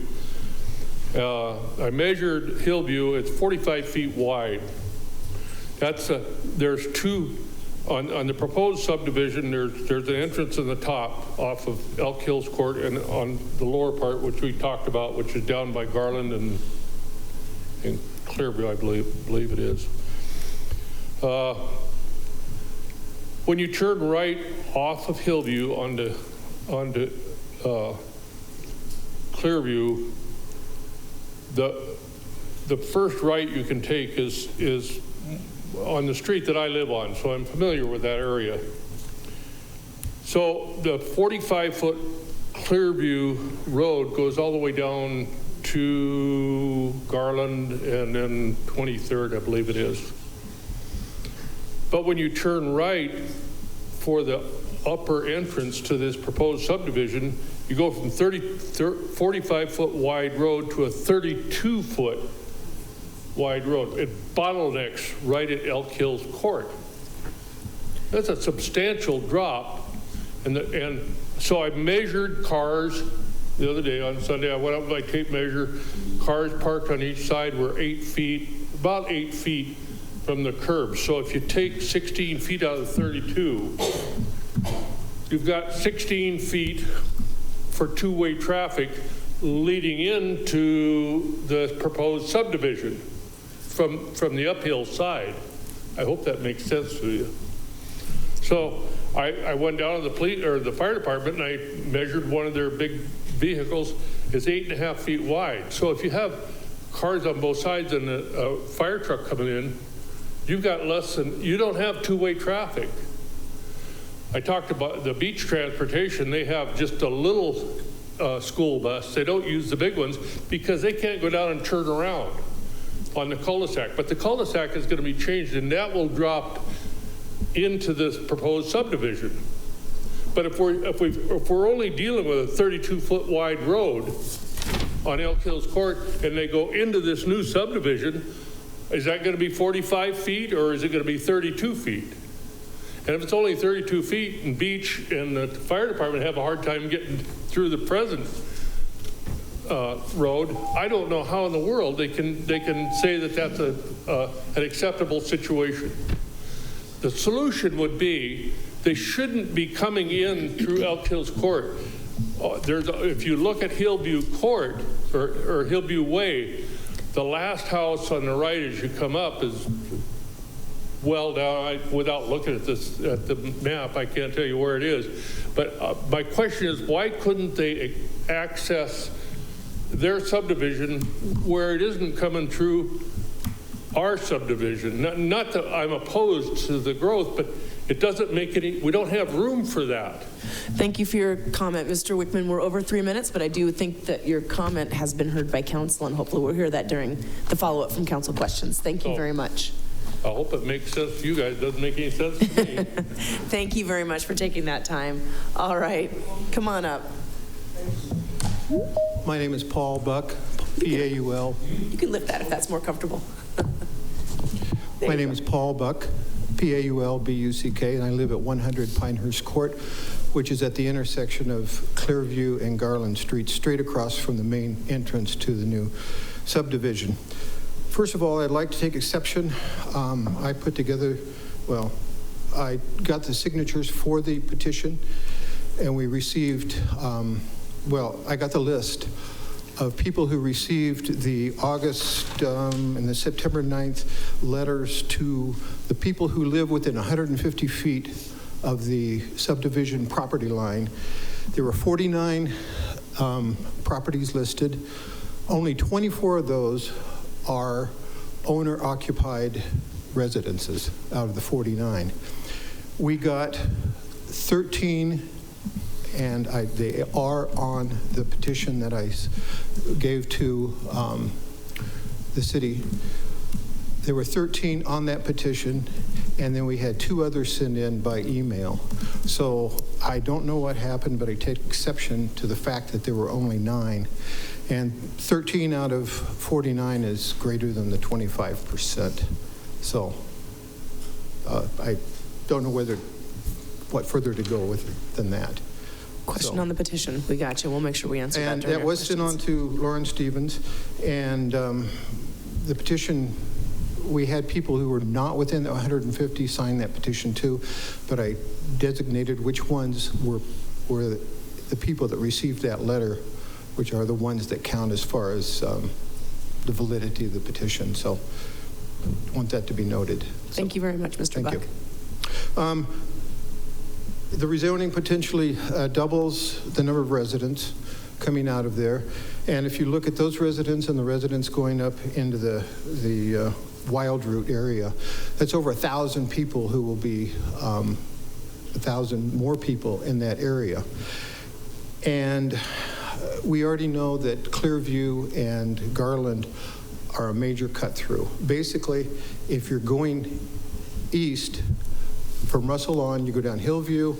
If you go going west to Reserve, you go down Garland and Clearview. And that we noticed that a lot of people from the Wild Route apartments are already doing that. The construction is going to be pretty hard in all the streets, and as was mentioned, by 23rd. I think that with the construction equipment coming in, it's just going to tear it up.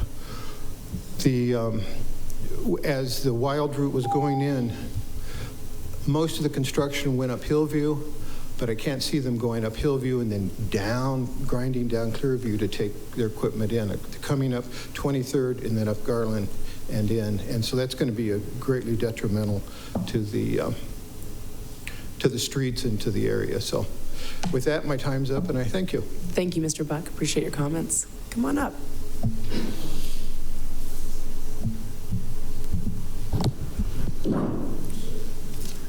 Good evening, Mayor Davison.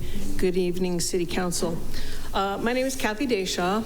I am on the Moose Can Gully Neighborhood Council. I first want to say that I truly hope that this subdivision remains at 97 and doesn't blow into something much larger like it did on Hillview Way, because I was in on the initial part of that, and that changed quite a bit. But I'm here actually just to talk to you as a resident.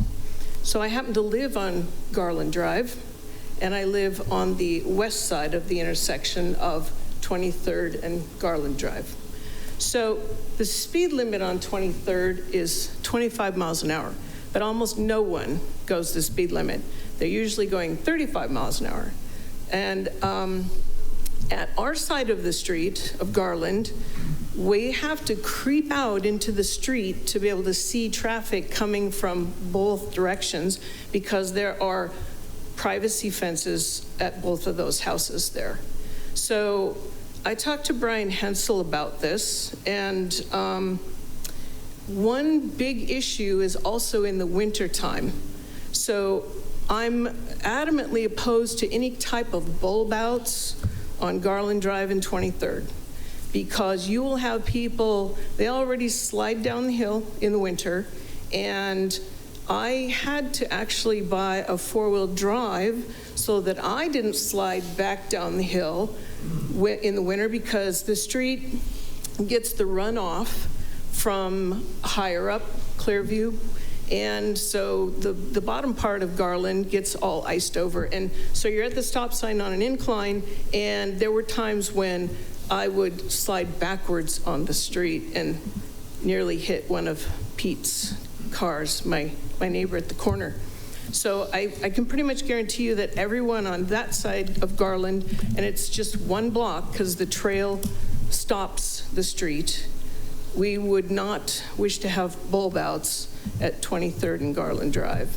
It would make it treacherous for travel. I know you've driven up 23rd many times, Mr. Campbell.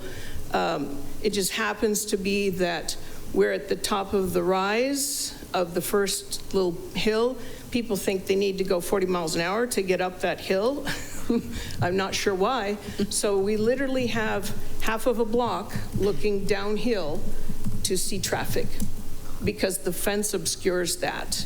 Now, those fences are within their right, so we can't really, ask them to change that. So, darn it. If you were going to do a roundabout, you'd now have to take land from Garland Park and Mountain Home. Thank you. Thank you, Ms. Stacie. Thank you for your comments. Come on up. Keith Peterson, thank you. And thank you, Councilwoman, for some excellent points. Is it Peterson? Yeah. If you could just speak into the microphone a little bit more closely. Sorry, just can't quite hear you there. My 3 minutes of fame includes the engineer that was interviewed on Zoom. He did, if I remember correctly, a study on traffic on Clearview based on the gargantuan apartment buildings that are there now with the large subdivision that's there. And he said the traffic on Clearview with those two considerations would be adequate. So I wanted to know if anyone, maybe this is just a statement, but does anyone know what adequate is? Is Russell in rush hour adequate? I mean, does anyone know what adequate would be given his metric? Because I don't like adequate that much. It just sounds, it doesn't sound like anyone has an answer for me. We don't do a back and forth during council, but we'll make sure that if council wants to ask the question of our engineer, they can do that during the next iteration of council questions. Thank you. You bet. Thank you, Mr. Peterson. Next comment, come on up. Hi, I'm Chris McCabe, I live at 4902 Clearview. I'm actually 2 houses up from where the main road would come out of the new subdivision. We all know in the back of our minds that this cannot handle the traffic. We all know this, but a lot of people aren't going to come out and say that. But the apartments above that they've just put in has caused a greater amount of traffic than we need already on Clearview. I hear a lot about Hillview, I hear a lot about 23rd Street, but Clearview is the artery of this thing. And it's just not going to be able to handle another massive amount of cars coming out of there every morning and coming home every evening, and especially down 39th. You've seen 39th Street in the evening is backed up forever. I can't even imagine what it'll be like unless they completely redid the whole system. So anyway, that's another story. Nobody's brought up the issue of wildlife in there. I'm surprised there isn't an environmental group, especially here in Missoula, that doesn't bring up the issue of all the habitat that's being destroyed on that hill. The hundreds of deer, the elk even, families of foxes, and I don't know, it's just another thing that everything's expanding, and we're turning this into,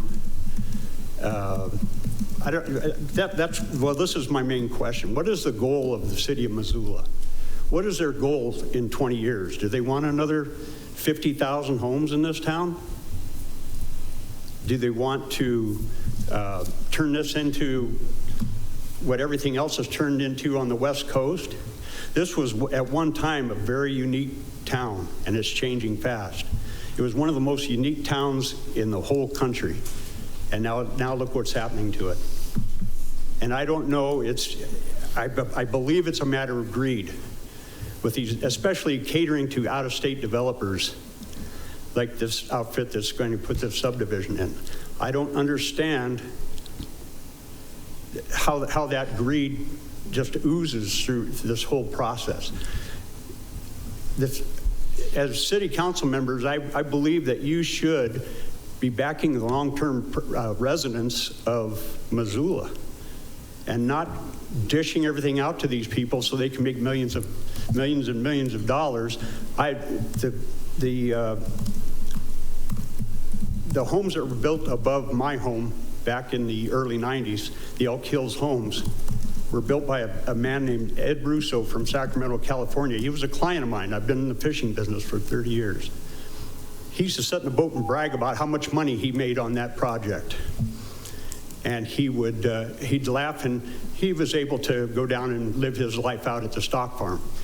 But I just want to know why we're not being represented, as far as the people who've been here most of their life. So anyway, thank you. Thank you very much, Mr. McCabe. Next public comment, come on up.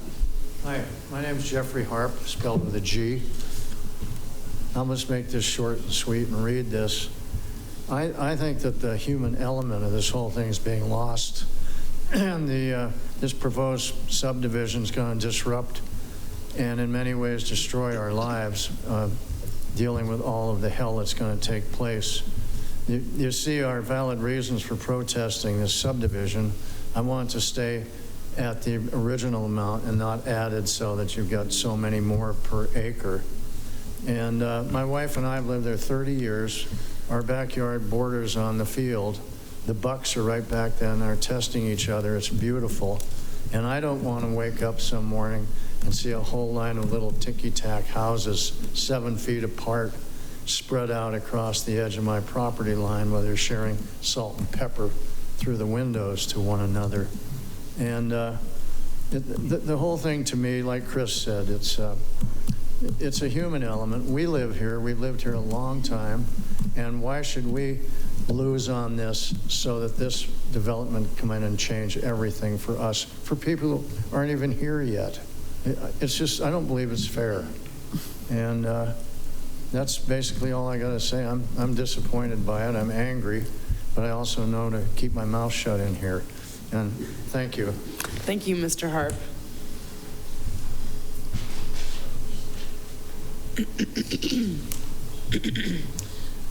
Okay, hello. My name's Natalie Burston. I live at 101 Oakhurst Court. I'm right next door to Paul Buck, which means I'm also facing the new major thoroughfare for the next 3 years, assuming this goes through. I want to thank Councilor Anderson for reading our minds. That was really a set of excellent questions that we were all thinking. And I want to start by building off of Kathy's point about traffic. I don't like driving, but I have to drive to work. And when I drive up Clearview and turn left onto Hillview, not only is that exceptionally more difficult now with the new development, but it is always exceptionally difficult in winter. And with bulb outs as the traffic calming, it will become a traffic hindrance for those of us who are trying to get out of there, which will include this whole new development. So I'm not a traffic engineer, but that seems to be something that should be considered because we're already sliding down hills, but some of us, and there's planned for 70% to be going up that hill, and 6 months of the year that hill is very slick and bulb outs will be scary. My pedestrian cyclist hat, which is the rest of the time, I will go out the ways that include trails, which I use all the time and are fabulous, and I love this plan. But the closest grocery store is Yolks. It is a 12-minute walk from my house. I do that regularly, even though my partner thinks that's insane. I still do it because I would prefer to walk. But 23rd is a freaking death trap. It's not only crumbling, but there's no sidewalks. So where are pedestrians supposed to go? The trails aren't solving that. You can go to Patty Creek. I've walked there too. You can go to Albertsons also, but they're not the closest ones, and the trails aren't helping us get to the closest one if that's supposed to be an amenity. So sidewalks is a thing, but there's also parking on the streets. There's parking on 23rd, there's parking on Garland, there's parking on Clearview, and there's a ton of vehicles that park along the lengths of those roads. And if there's mostly parking on the new development, that means there's not enough parking for everyone who could potentially be there. So consider that. And then the last thing I want to bring up, unless I don't have a little bit more time, is there not a zoning code that accommodates for 3 being the max rather than 3 being the min? Is there not a way that it could be kind of like that buffer where it's capped at 97 instead of starting at 97 but capped at 400 or 300 or something? Is there not a medium ground that we could feel a little bit more comfortable and safe in our neighborhood? It looks like I have a little bit more time, so for 30 seconds I'm going to put my geologist hat on, and those vertical drains are really great to prevent landsliding in the exceptionally unstable Renova and 6 Mile formations that make up the bulk of the South Hills and are the reason that all of the 1980s homes in the South Hills are sinking and the concrete is sagging, because the soil might not be unstable, but the stuff the soil sits on is very unstable, and my students always do projects on this area for a factor of safety problem. Thank you. I'm not going to run out of time. Bye. Good job. Come on up. My name is Stan Verreyer. I live on Village View Way, directly across from all the new apartments that are just built. And I think everybody's made most of the comments I would make, except I think the one thing that's left out, you're doing all these great big developments, and you're forgetting the crosswalks that go across Hillview Way. You're increasing the traffic by a huge amount. There's not even signs on those crosswalks. Those are the crosswalks the kids take to get to school, to Chief Charlo. I don't know why the developers can't at least put a sign or make those crosswalks a little safer. And it's never been mentioned at all. And also, if you might consider a crosswalk where Tonkin Trail hits Hillview, because the only way to get to Tonkin Trail from Hillview is from across the street. So anyway, that's my 2 cents, and I don't really want this development, so I'll go with that. Thank you for your comments, Stan. Next public comment, come on up. Hi. I didn't mean to interrupt him earlier, but the guy looked me dead in my eye and told me 5 times, my name is Rick Wilson, I live at 4900 Clearview Way. He looked me in the eye and told me 5 times that 500 new houses and residents would have no additional traffic. And he also doesn't seem to understand a deer can jump over a 4-foot fence. I mean, the absurdity of the fundamental argument, some of these studies that you guys are having here. I live right where they're going to come in. I've been mowing the grass in the easement in the right of way where they're going to put the thing my lawn guy has for 7 years. They're going to put the access for 500 new residents there, and he's looked me. Mr. Wilson, make sure all comments come towards me, please. Thank you. Sorry, but you know. I understand you're emotional, but please make sure you direct them towards me. Somebody looks me dead in my eye and tells me that 500 cars or 500 people are not going to create new traffic. Now, I live right there on that corner, and I regularly see panthers and wildlife in my cameras at night. And that's also something to consider. And, you know, if somebody gives you a line of BS one time, where does it end and where does it stop? That's all I have to say. Thank you for your comment, Mr. Wilson. And next public comment, come on up. Hi, I'm Fran Turner. I hate public speaking.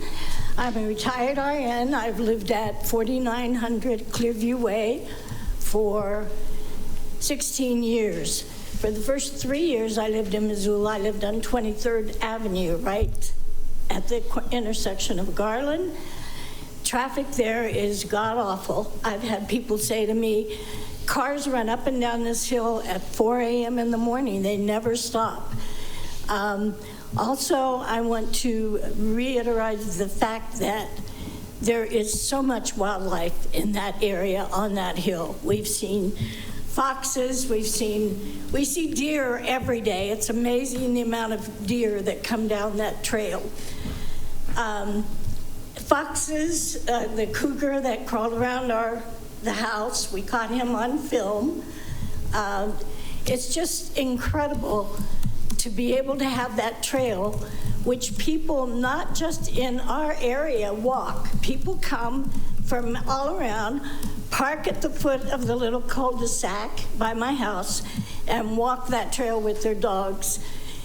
And it just seems like you're taking one spot when there are many, many spots around Missoula that don't have those advantages. And building 100 homes and crowding them all together so that when we look out our back door, we just see little houses. And another thing, there is a right-of-way from my house at the foot of that hill that goes up to the ranch. When they came to do their survey, they had no idea that right-of-way was there. That provides lawnmowers to come into our backyard because we're on a steep hill. We can't get in there any other way. Also, we've used it to transport a visitor in a wheelchair. We had to get him out through that right-of-way in the car. It's easy to vote when it's not your home, not your property that you're voting against, but the people who live in that area are very much against this property being used like it's been stated. Thank you. Thank you for your comments, Fran. Come on up. Hi, I'm Jill Murphy. I live at 5004 Elk Hills Court, and I'm just concerned about road conditions. I know all of your statistics and numbers match what's allowed and approvable, but to actually drive on the street from Hillview Way onto Clearview and then Elk Hills Court, we have 5-foot piles of leaves, 10 feet long, 5 feet wide. Sometimes that never gets swept up by the city, which encroaches the road even more. Trying to get in and out and it being icy and trying not to get stuck in those big giant frozen leaf piles. The city works rarely plows Elk Hills Court. We have a small school bus that twice a day goes down Elk Hills Court, oftentimes gets stuck right in front of my house, and it has happened. That road in the winter is rutted, ice packed, and we approached him and said, if you need to turn around in our driveway, be our guest so you don't get stuck with kids in your bus. So that is my concern, is the numbers look nice. It might all actually work in theory, but does it really work and is it very safe? Thank you, Ms. Murphy. Come on up. Good evening. My name is Jeff Stevens. I live at 123 Saranac Drive. That's in the Wapaki area, and I am a member of the South 39th Street Neighborhood Council. Of course, one of our big concerns in our area is stormwater runoff from this proposed development. And as far as I can tell, there seems to be a pretty good stormwater runoff plan in place to deal with the runoff from all these impermeable surfaces that are going to get built. But we're going to be keeping a close eye on that and make sure it gets done right. The other issue I'd like to discuss, when I was on the Open Space Advisory Committee, we made several attempts to get the Tonkin property put into a open space conservation easement. Ultimately, we were unsuccessful, and I'm sorry that we were, but Pat Tonkin was very generous in giving us an easement for the Tonkin Trail. And this is a joint project of the South 39th Neighborhood Council, Moose Can Gully Neighborhood Council, City Parks Department, and the Montana Department of Fish, Wildlife, and Parks. And I was the grant writer for the project, and we were successful. And I'm very pleased that we have that trail in place now to deal with population growth in the area. I was also the project manager for the project, so I do have one observation to make. When Pat Tonkin granted the easement, you stipulated that a post and rail fence be built along the trail, paralleling the trail as part of the project, and that was paid for through state grant funds. I'm very much interested in making sure that fencing is not simply demolished and thrown away. It needs to be, if it's not going to be left in place, it needs to be repurposed, salvaged, and reused in a constructive fashion. And I guess that's about all I've got. Thank you very much. Thank you for your comments, Mr. Stevens, and thanks for the historical context as well. Thanks for your service in the past as well. Appreciate it. All right, come on up, please.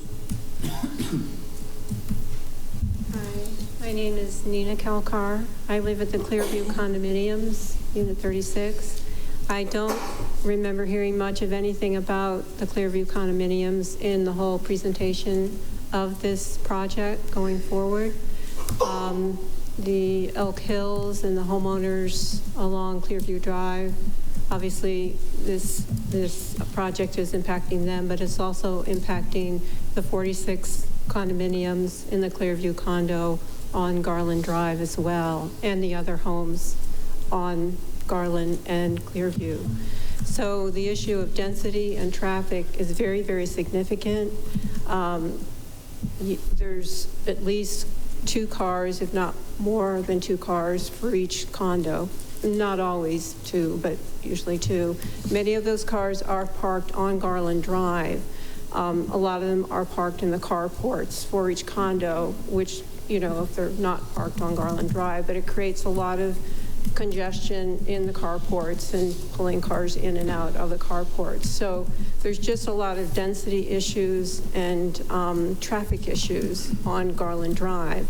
There's also, you know, there's the massive project on Hillview Way, which is almost done, for over 500 units. And then there's Pat Tonkin's property that's, you know, going to be developed.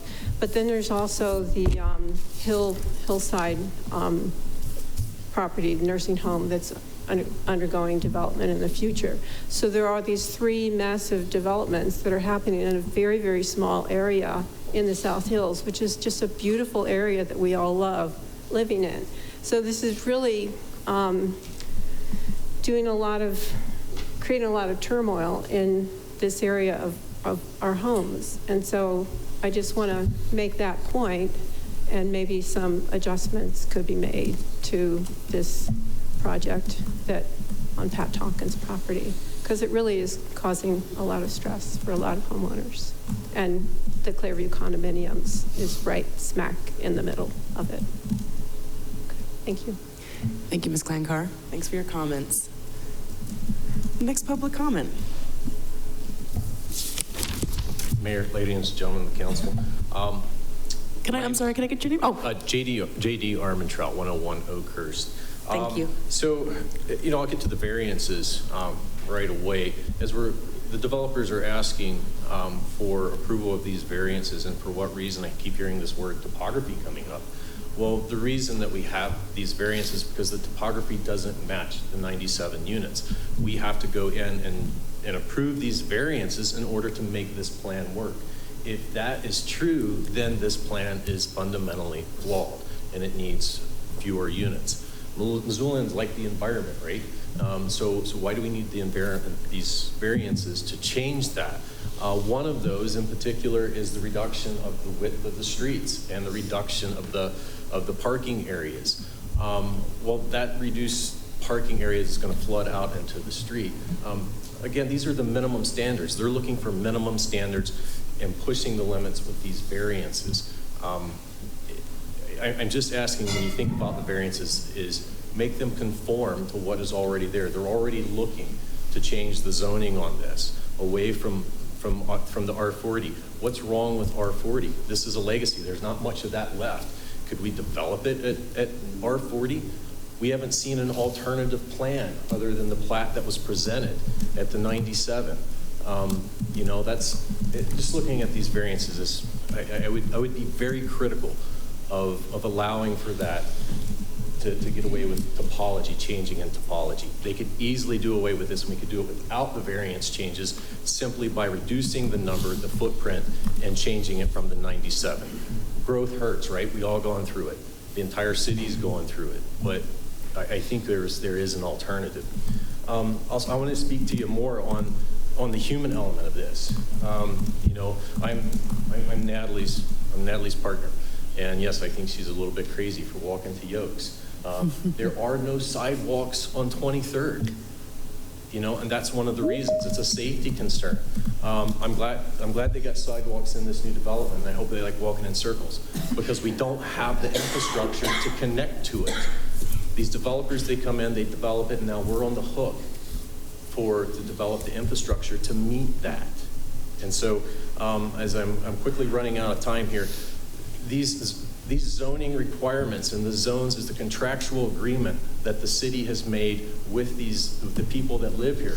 The people, that's what they've lived for years. And we talk about people, the move-ins. Sorry, I'm a move-in. Don't string me up, okay? But when a developer comes in and we're changing the way that the city is for the developers, then yeah, Thank you, Mr. Armingtrot. Come on up. My name is Kevin Noland, Missoula resident. Thanks, council, for having this discussion, this talk.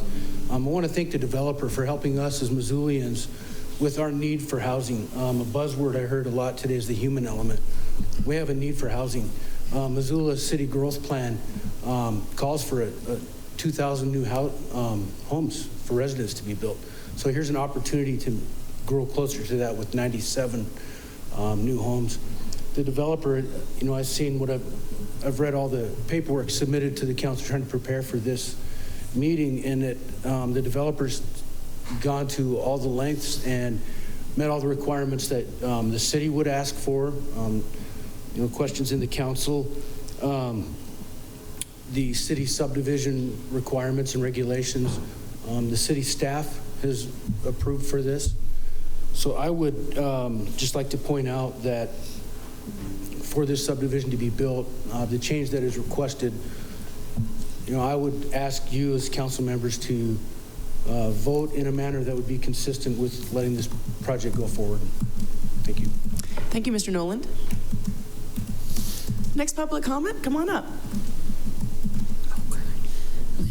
Big K, Montana, Spitzmacher, SPITZMHCHR.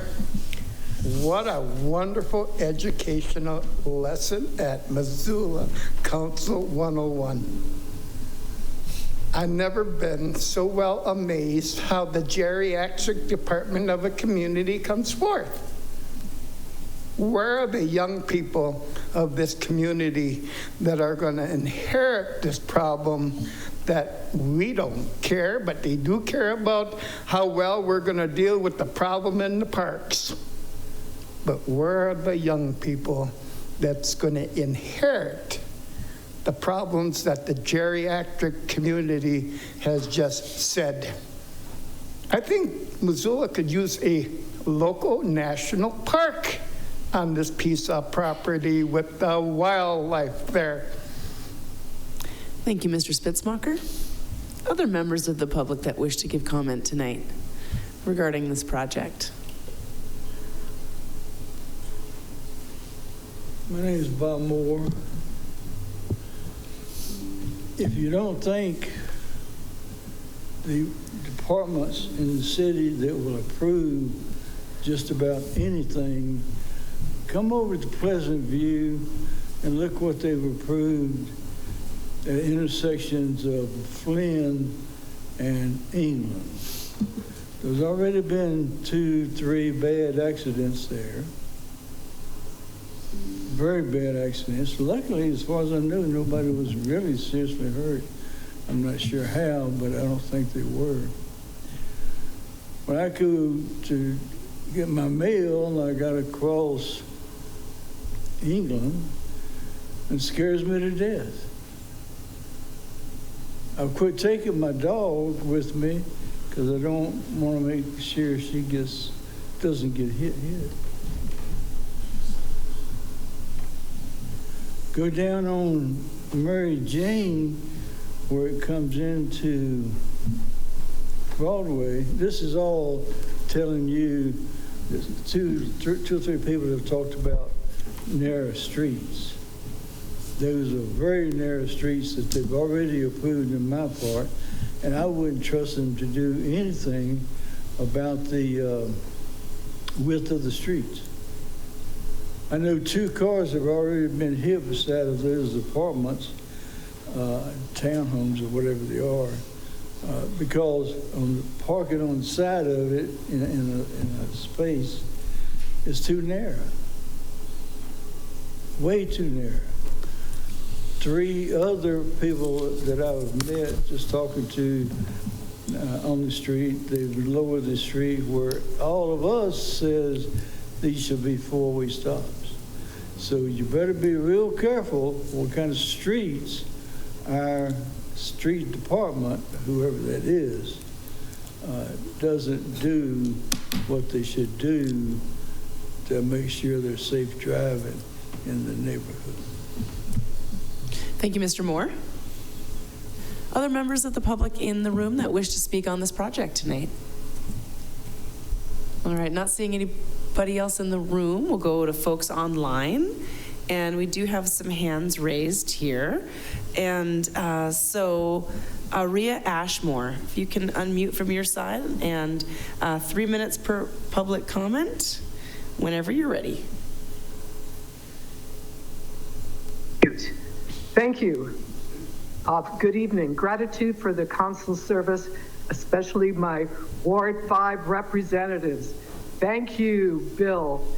Thank you, Bob, and thank you, Stacie, for your quality concerns that summarize us. And my neighbors, I'm so impressed. Thanks, Bill. Cutting to the chase, I am concerned about public health, safety, wildlife, especially traffic. And by the way, regarding Pat Tonkin's path, her trail, she's probably turning in her grave to hear that her 12-foot path might turn into a 40-foot street. What a clever way of incorporating a street by turning a trail that has a fence that does provide for animals to jump over. There are places in the height that are lowered. There are places on the bottom that are raised, so both larger animals and smaller animals have access, just like the highways on 93 at Flathead Reservation. Regarding traffic, one of my major concerns, I heard there may be a roundabout or traffic circle. I heard there will be a traffic circle. I'm hearing answer ors. In fact, it was Mr. Monroe who said, or a traffic circle. And then I heard Ron say, and a traffic circle. Well, we need and traffic circles not only at Garland and 23rd, but of course, Clearview Way and Hillview.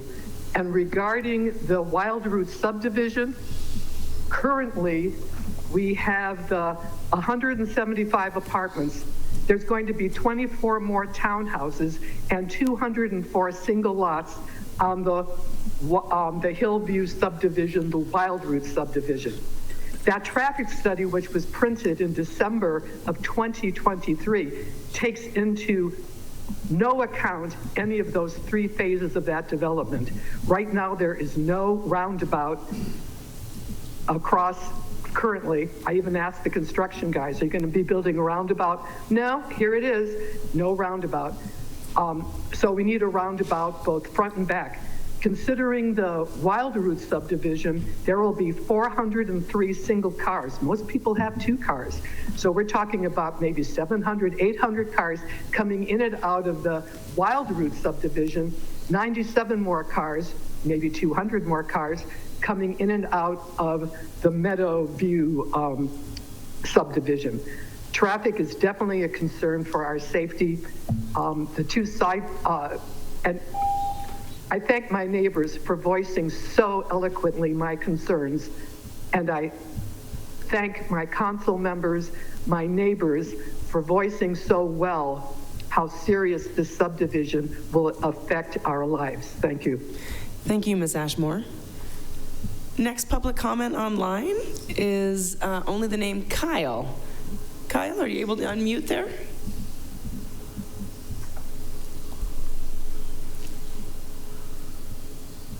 Okay. Hi, my name is Kyle Calling. I live at 101 Pinehurst Court.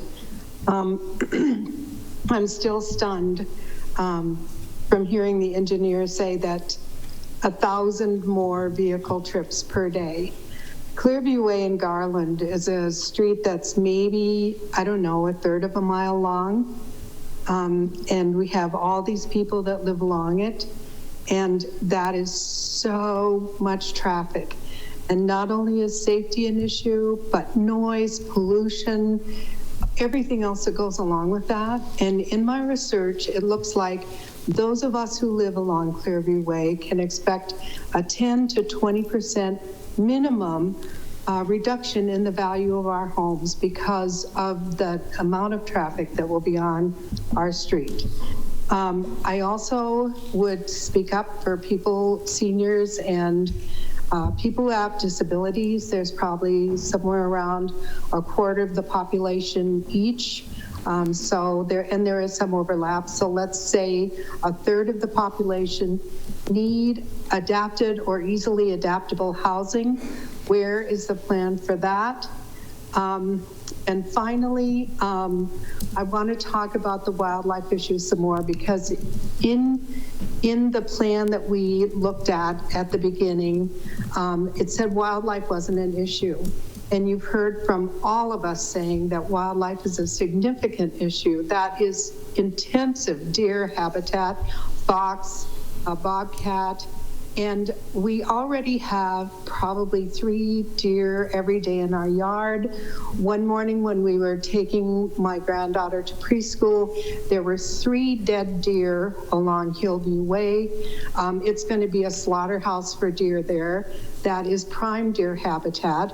What's going to happen to the deer? And there was some suggestion that there will be a corridor. And my husband says, a corridor to where? Also, we can't determine who has responsibility for urban deer. Apparently not the city of Missoula, nor the Department of Fish, Wildlife, and Parks. Whose responsibility are these urban deer that are going to be shoved more and more into all of our yards and be slaughtered, and our cars will be wrecked and people may be killed? Okay, so that's the end of my comments. Thank you. Thank you very much, Mrs. Calling. All right, next public comment is Drew Calling.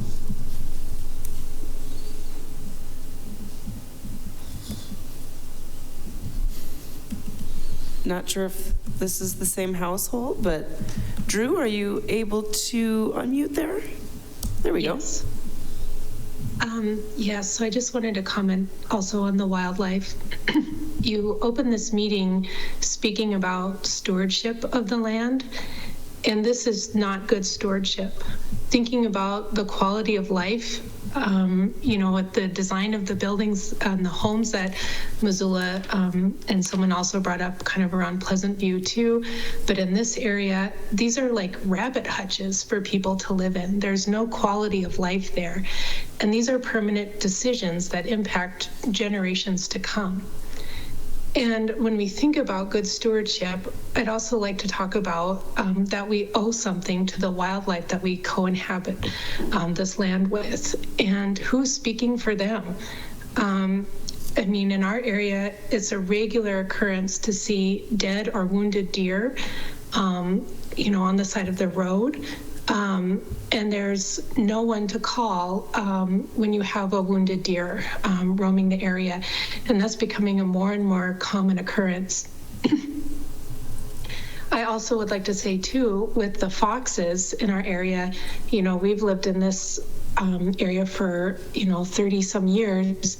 And I think Chris mentioned, but it's like the homes that were built above us wiped out, you know, tons of fox dens. So then they moved up the hill, and now they're losing that land as well. And so it's also a common occurrence to see very stressed foxes in distress running across Hillview or being hit on the side of the road. So again, if we're talking about land stewardship, which as a Montanan, this should be deeply embedded in who we are and what we deeply care about for our fellow human being and for the wildlife that we co-inhabitate with. You know, where is the true stewardship of the land? And it feels like it's coming at the expense of money. Thank you. Thank you, Ms. Calling, excuse me. And next public comment, Kevin Hunt.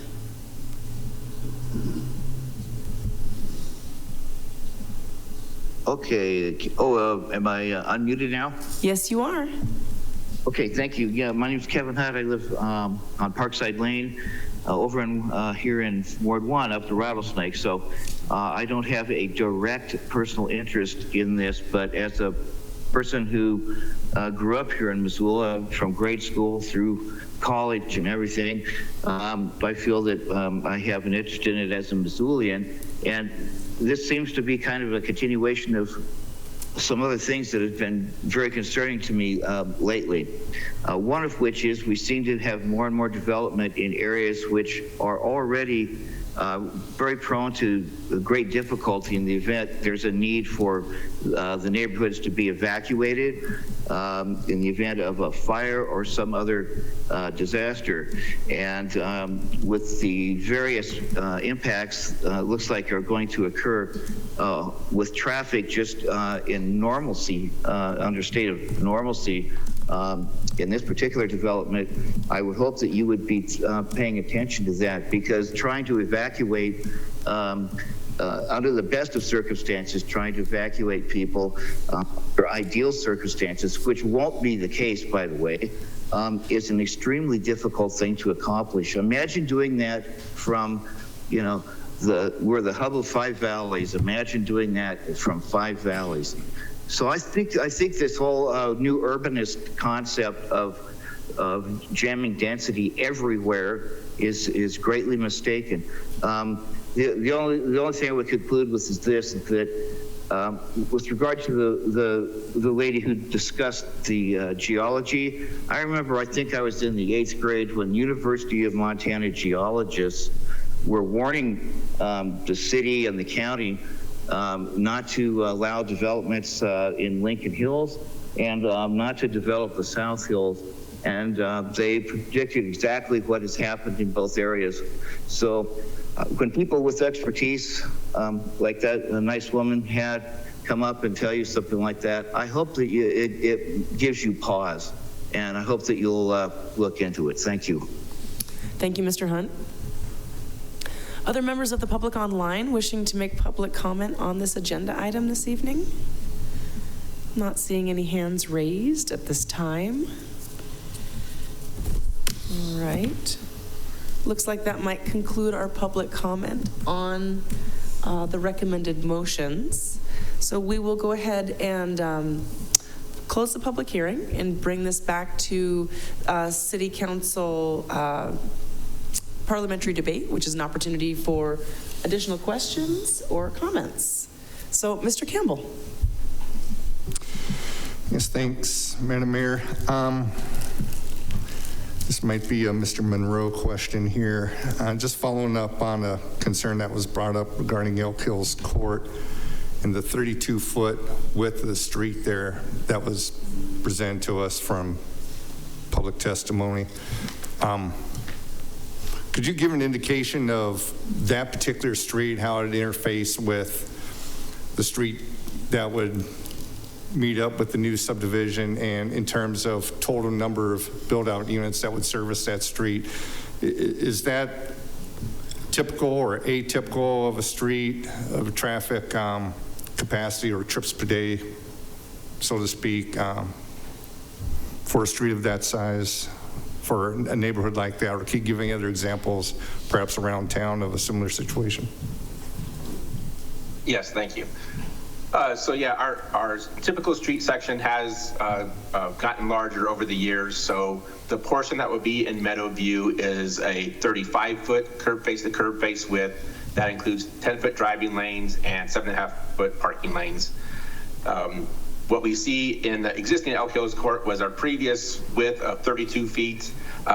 It is designed to still have two parking on both sides, although given the lot sizes, we don't expect traffic to be continuous parked on both sides. And we don't see that now. You can see that in any aerial photo. That doesn't exist. So the idea is that yes, that we still have our travel lanes on Elk Hills Court. Once we get to the new subdivision, if the lot sizes are smaller, we might expect to have more on-street parking and stuff, but that's still fine. We still have the typical drive lanes established there. Throughout town, we do have the same width in a lot of the subdivisions of the same time frame. We do occasionally, go back and look at our standards, and so our current standard now is 27 feet for parking on one side, 35 feet for parking on both sides, and that is what all new subdivisions would meet. Okay, thank you. Follow-up? Sure. Perhaps this is a Ms. Stevens question. Heard a couple of times about an apprehension about coming back and upping density within this subdivision or number of units, somewhere along the line, perhaps before they stick a shovel in the ground, or, maybe during a phase 1 or phase 2, decisions made for the developer to, come in and say, for the remaining phases, we want to add more units, or we want to change the character of the units, or the size of the lots, or things of that nature. Could you speak as to the feasibility, legal feasibility of that, number one, and two, what hoops developer would have to go through to do something like that? Yeah, and I may have Dave chime in here. He's got more experience with that than I do, but to change, once a preliminary plat's been approved, they would need to come back through to make that change through council. And Dave, do you have kind of the, what that's called, that process? Yeah, sure. So this is David Grantbray, City of Missoula, CPDI Planning Supervisor. So if council grants preliminary approval tonight to the phase subdivision, the lot sizes are locked in. And so to make any changes following preliminary approval would require coming back to City Council and asking for an amendment. So that would require public noticing, a public hearing process, et cetera. This is a phase subdivision, and so the developer is allowed to, and just a little bit of background, so without taking too much time. So preliminary plat approval is just that, it's preliminary, and it's subject to several conditions. In this case, I believe it's over 50. And so the developer must meet all of those conditions before filing the final plat. The importance of filing the final plat is that's when lots can actually be transferred. Once council grants preliminary plat approval, a lot more work has to be done by the developer, particularly engineering, designs, installation of infrastructure, sewer, water, streets, stormwater, and that sort of thing. So a lot of work has to be done if council grants approval tonight prior to any phase being filed. And then just quickly, one more point. So under Montana law and our local regulations, when the preliminary plat approval is granted for a phase subdivision, for the first 5 years, the developer can file phases final plat phases where lots could be sold without coming back to council if no substantial changes are warranted, but if no substantial changes are requested. But if they are, it always has to come back to council. And then following 5 years, so for phases, in this case, I believe it would be 3, 4, and 5, the developer will have to come back to council anyway, and council will review whether there are changing circumstances, whether traffic, for example, has gotten significantly worse, whether there are environmental issues have emerged that weren't anticipated during this review, et cetera. So there are safeguards built in. I guess that's the point. There are safeguards built in to ensure that ongoing review can occur if changing conditions emerge. Thank you. I appreciate the answer, Dave and Lauren. And just one more follow-up. I'm wondering, do we have anybody present from Public Works? That would be Troy. I don't believe that we do. Mr. Monroe will likely attempt to answer the question for you. Yeah, his hand's raised. Okay. It was brought up about school bus safety and school bus routes. My understanding is that there is in place a priority which roads, particularly in winter time, get plowed, main streets, arterial collectors, but I believe there's also a priority given for designated bus route streets within residential areas. Is that correct?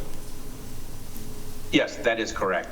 So the priorities are your collectors and arterials, school bus routes, and then steep hill routes in residential streets. So that is the priorities, and all of that is found on the city's snow plowing webpage. Okay, super, thank you.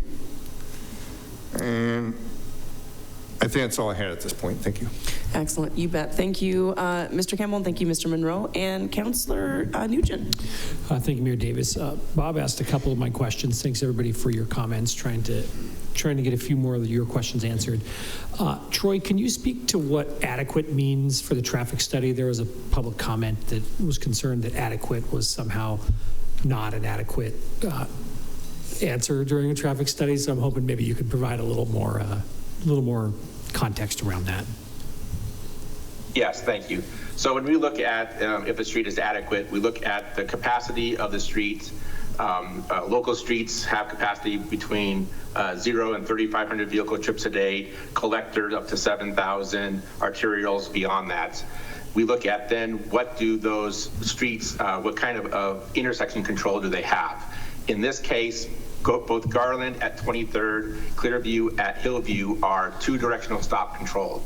So stop controlled of the minor street against uncontrolled major streets, that has the capacity for thousands of vehicle trips per day before we need to go to a four-way stop or a signal. So that's when we look at this, we say that yes, even with all of the future development of Wild Roots, the development of Meadowview, Garland Clearview does have the capacity and the intersection control for that additional traffic, so it's adequate. What we do see is that because of the steepness, that speeds could exceed 25 miles per hour. There's currently one set of chicanes on Clearview, and those are an island in the middle and fall outs on the side that forces vehicles to slow down and go around those. That is what Wild Route has to do, is add more of those as they develop to keep the traffic at 25 miles per hour or less in that route between Clearview and 23rd. Meadowview has to then, because they're adding vehicles at the intersection of Clearview and Garland, they have to do some type of control at that intersection. Again, we have two local streets meeting each other, so it's not going to be anything drastic. It could be a traffic circle, and it could be the curb extensions that we've shown. And again, it's to make that intersection a slower intersection to allow the time necessary for sight distances, stopping distances, and that kind of stuff. So that's when we say that the street is adequate, is that the capacity is there, the intersection control is there. All that we need to do is maintain the slower speeds.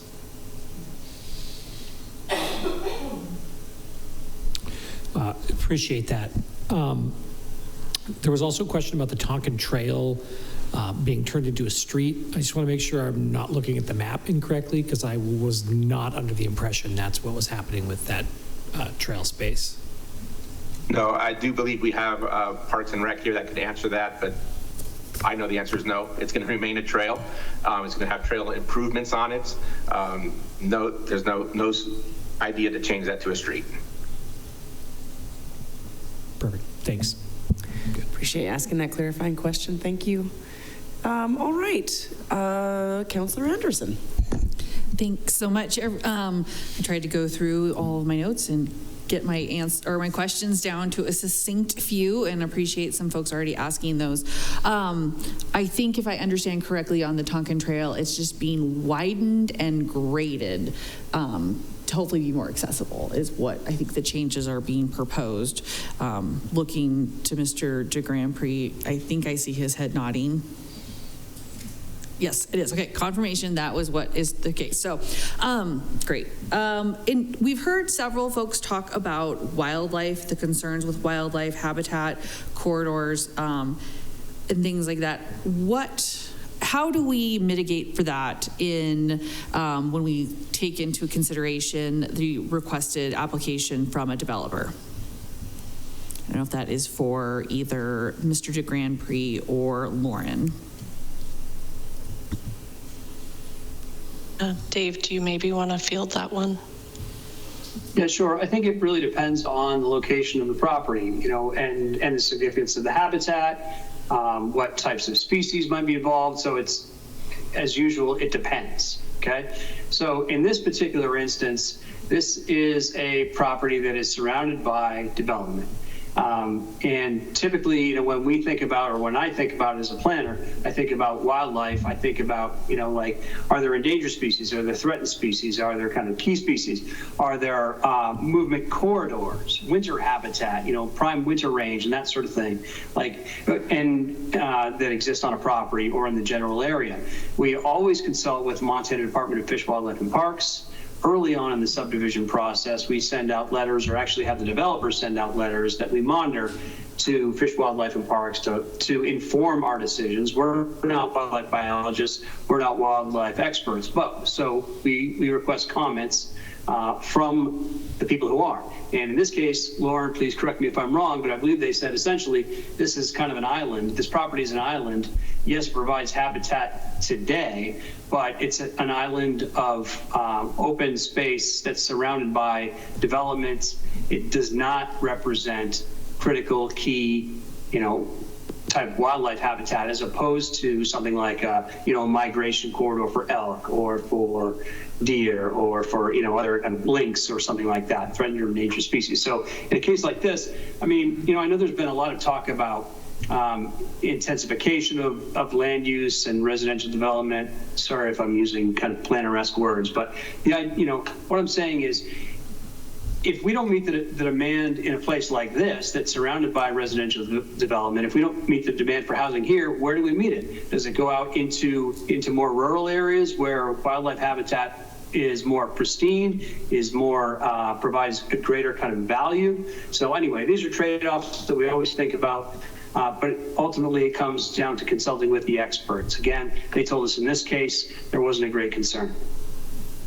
Great, thanks so much. May I keep going, Madam Mayor? Yes, you may. Okay, I looked at my questions. I'm going to try to stick them all with the ones I have for Mr. Grand Prix before I go to Mr. Monroe. So thank you for that. I appreciate you kind of highlighting how we seek out other expertise and help to inform our decisions.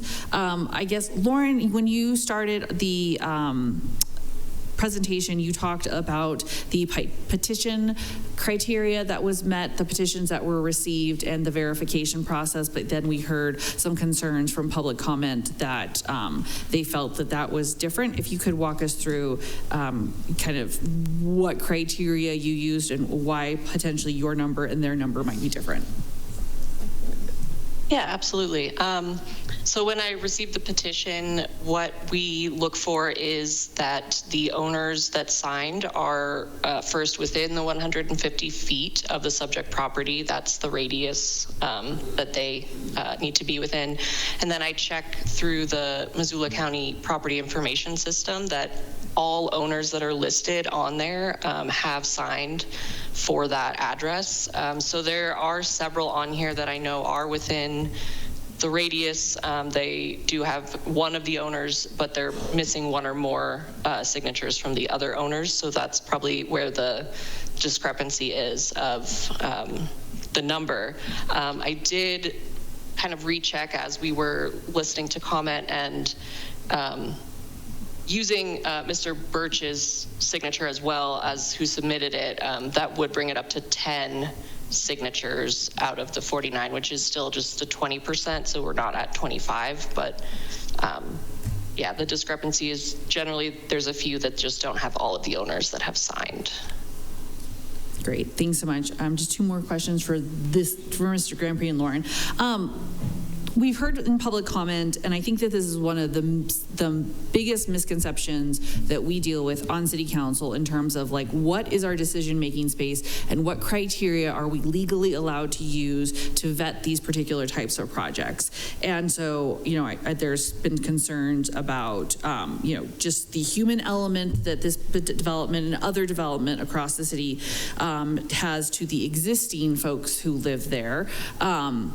And I just would, if Mr. Grand Prix, if you could kind of walk us through what we are allowed to use as criteria and not allowed to use for criteria, because I think that there is a misnomer that just because we don't like it or don't want it that we can say no. And actually land use is one of the things that is the most legally regulated thing that we do on council in terms of like the decision making space that we are allowed to actually use and the criteria that we filter various projects through. So, you know, just simply saying no more is not legally defensible as much as some of us would maybe like to put up and say Missoula is closed, as Montana is closed too. But if you could talk a little bit about that, I'd appreciate it.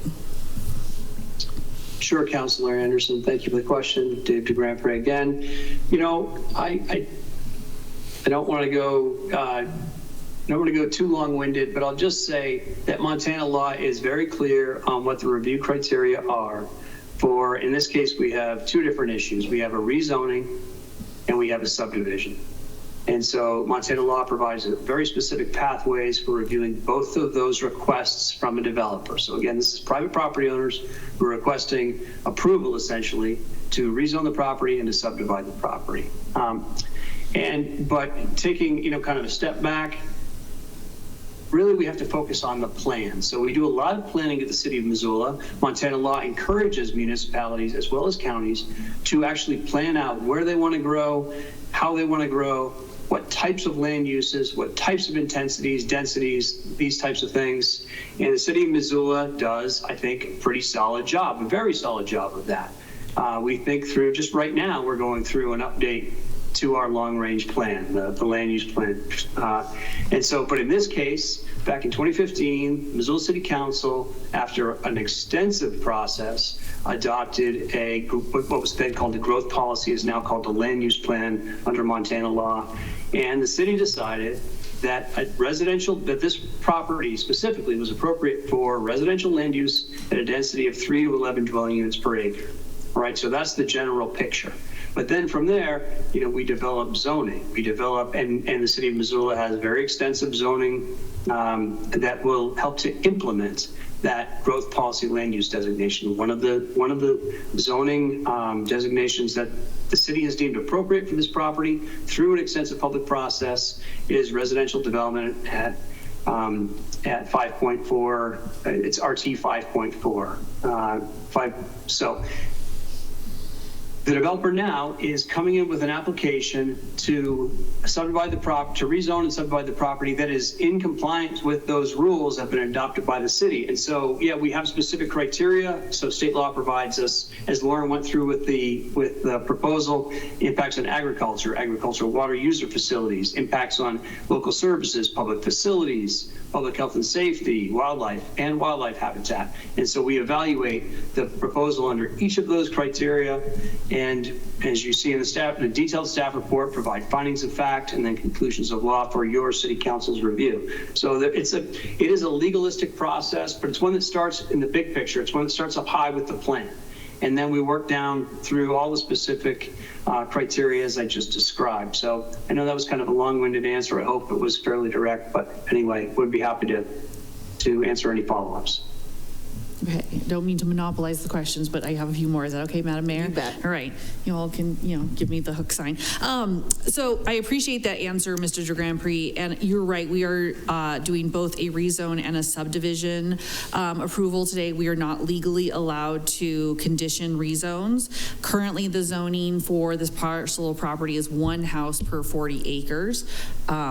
We did hear that would be lovely if it stayed that way, but I think that in our climate is somewhat unrealistic. So the zoning that they're asking for allows for a range, and what's being proposed by the developer is at the lower end of that range at 97 homes. We cannot condition the rezone to reflect the 97 cap, the home cap, but I'm wondering if within the subdivision, if we could add an amendment. And I understand you talking through the fact that this is a preliminary plat. It has 5 years. If there's substantial changes, they have to come back to us. But I think what I'm hearing from some of the neighbors is just a really a concern on density. And I know Mr. Campbell started off his questions with that as well.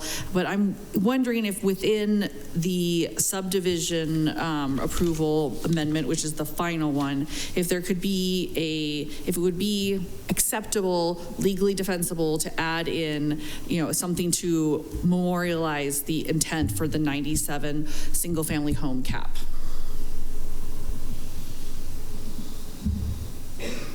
That question for Mr. de Grand Prix, I believe. Yeah, sure. Thank you, Councilor Anderson.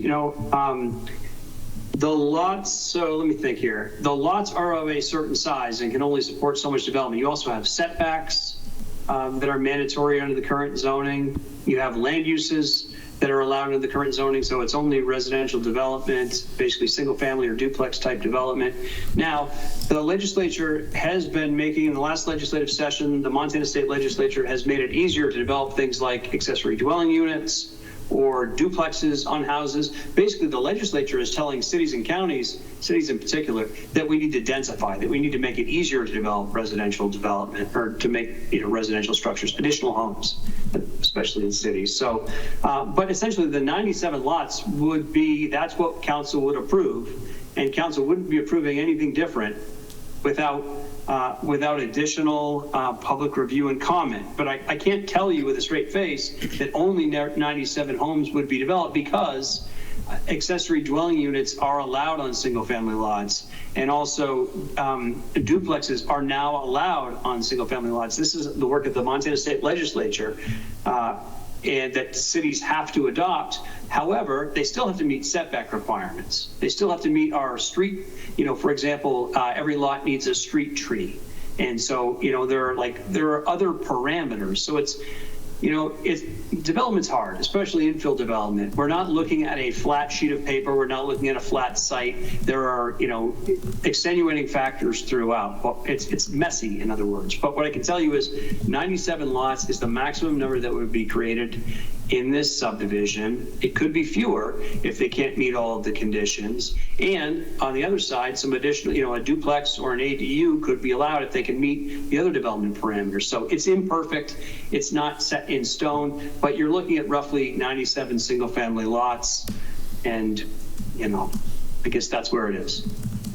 Agree. Appreciate that. Definitely. I think that gives me some reassurance and hopefully to some of the folks in the audience that, the lots are being platted. The plat map has already gone through that, within the size, the scope of this lot, the setbacks and various things, this is what can be developed on there. And if anything were to substantially change, they would be required to come to City Council. And I think that is, and then we would have this process again. So I thank you for taking the time to walk through what all is in place to hopefully give a little bit of reassurance that this is not going to become a denser, even though there's concerns with it as well.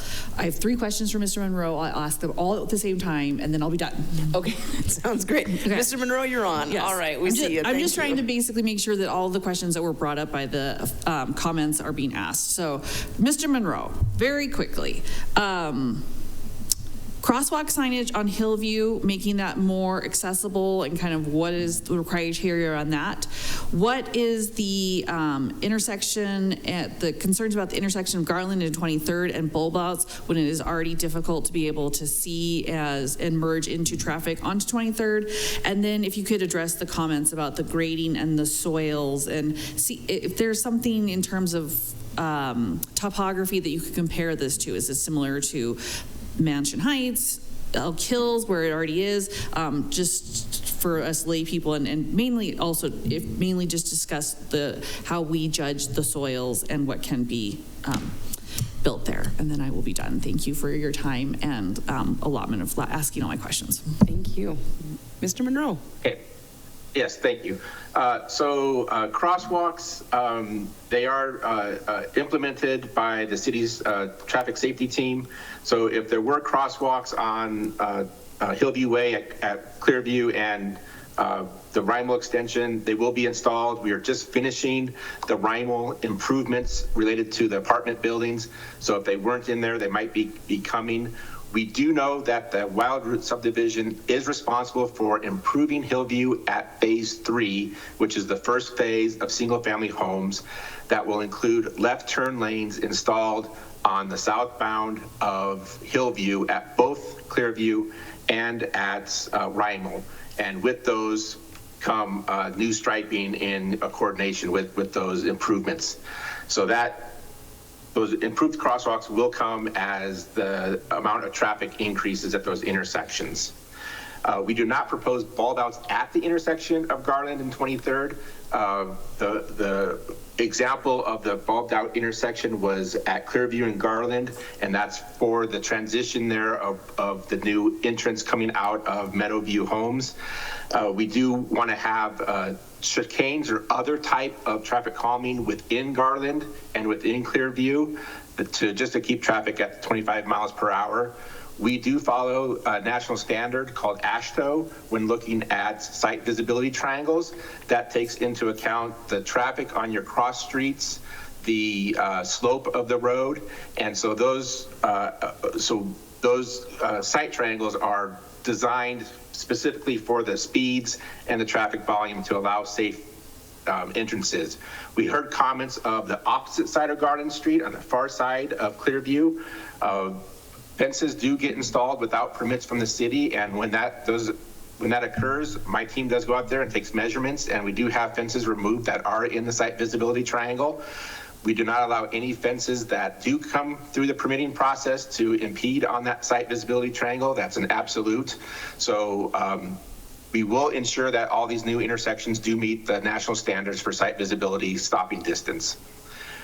As far as the soils in Meadowview Homes, right, as the design is to not increase the amount of flow down the hill than is currently happening. As the developer's representative spoke, it's actually going to be less because we can't design a system where your first half inch of water actually leaves the site. So everything is being caught now at the get-go and injected down into the deep wells. So it will be a less, by law, they are allowed to have as much as they currently have go down the hill, but the design is going to prevent that from happening at all. So up through the 100-year event, everything is being taken care of on the site. Downhill, downstream, folks won't see a difference because of this and the system that they're installing. I think those are your questions. If I may, can I answer your earlier question? Absolutely. Did you do some research? Thank you, Mr. Monroe. Well, no, actually our development engineer, Tracy Freshour, quickly found that 23rd is on our community investment program plan list. So this plan list is a 5-year window, and it's designed so that other departments know what are some upcoming projects. We don't want to fix the street 1 year, then have the water main replaced the next year. So this is a 5-year window. 23rd Street from 39th to Foothill Drive is on that list. There's not a specific calendar year tied to it, but the fact that it's in that 5-year window does mean that it's a priority, and you should be seeing that improvements occur. Thanks, Troy. I really appreciate you taking the time, and Go Team for looking and finding that. Thanks, Madam Mayor, for allowing me so many questions. Absolutely. Glad we got all that covered. And yes, Troy, please thank Tracy for finding that information on our capital improvement plan. Councilor Sherrill, I know you had your hand up for some time. I just want to make sure that it wasn't inadvertently down and you had a chance to. Thank you. Stacie asked my questions. Okay, great. Thank you. And Councilor Vasecka. Thanks. And just because it was brought up during public comment, and whoever wants to answer this, what are folks advised to do if there is a dead deer on the road, either blocking the road or on the side of the road? What do we advise our citizens to do? I know things have changed over the years. Hot potato, who wants to take this one? I'm not sure. Troy, do you have the procedure for that? I do not. Sorry. Okay, I will put something on my Facebook page once I get the answer for this, but I do know that if there is a deer blocking the road, I believe that you can call 911 and they'll remove it from blocking traffic. But I don't know because I know that FWP is no longer in charge, the city's not in charge, and I don't think Republic Services is in charge either.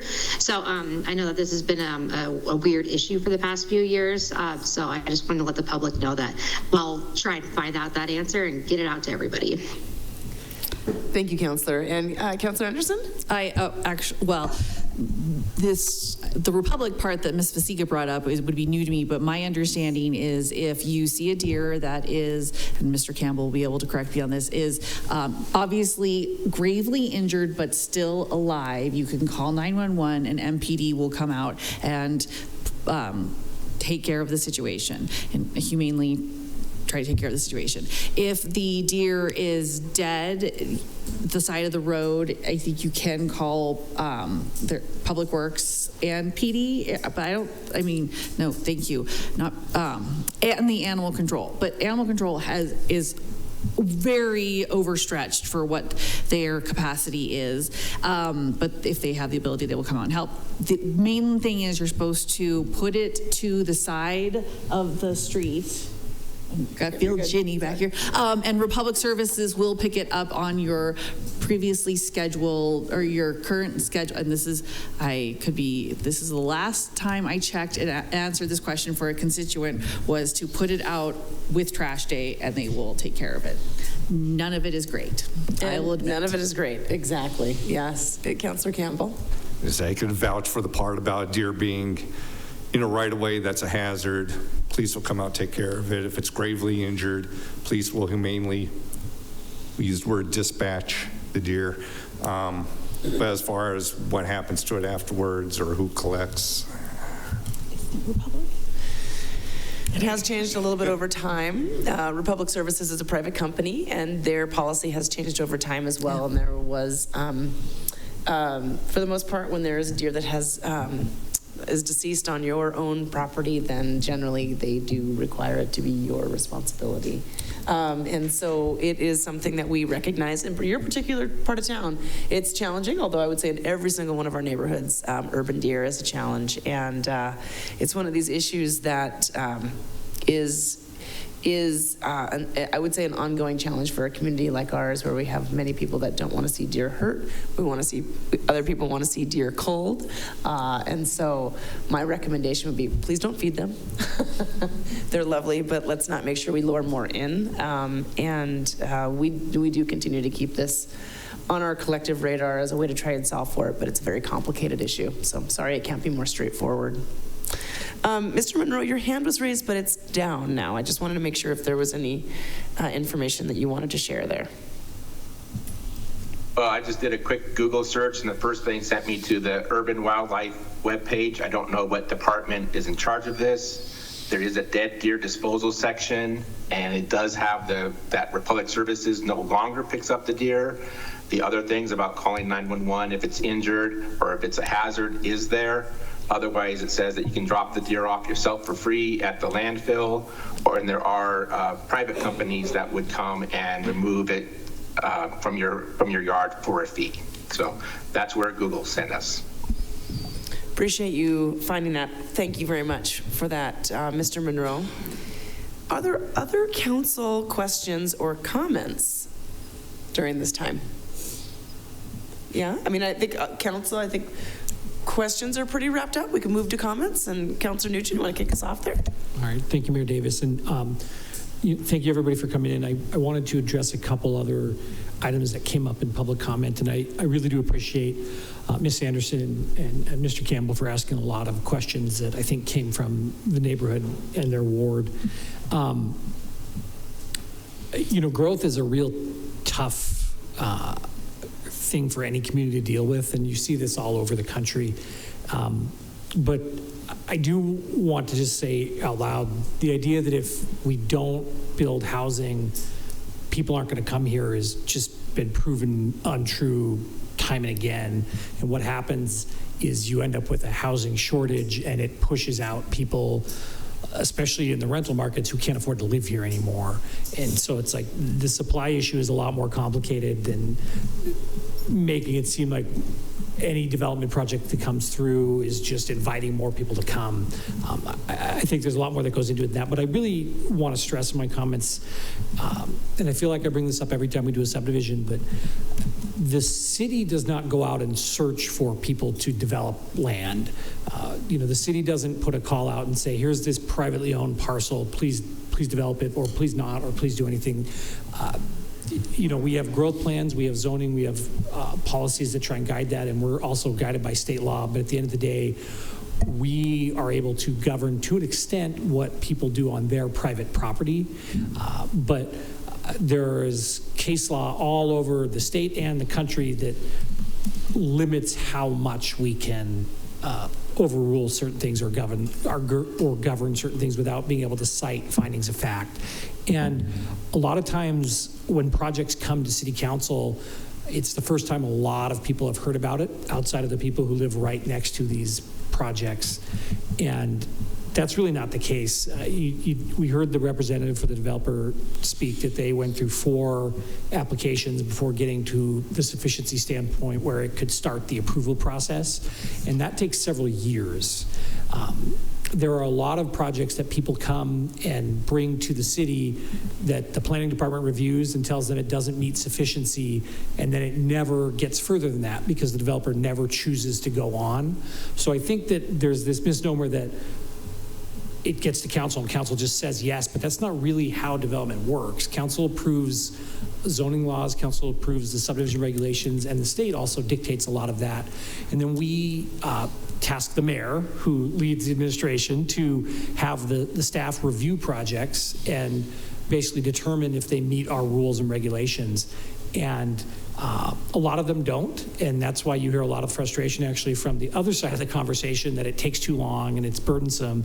And I think the truth is probably somewhere in the middle on that. But I think it's important for people to know that not every project that comes to the city gets approved by any stretch. In fact, I would say most of them don't.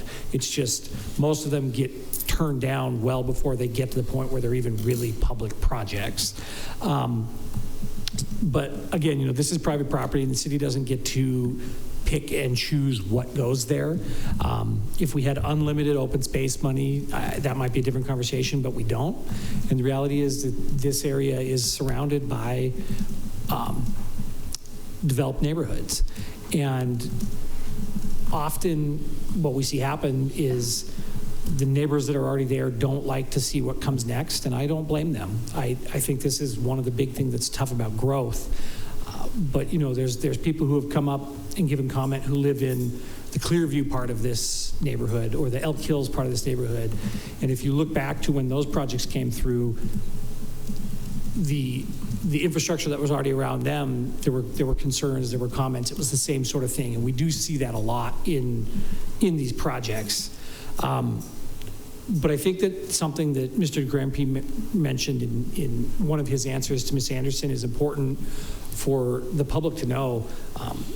The legislature is not only protects private property rights, but what they did last session and what they're looking to do this session is really forcing cities to not only encourage development in areas where it makes sense, but requiring cities to permit more density.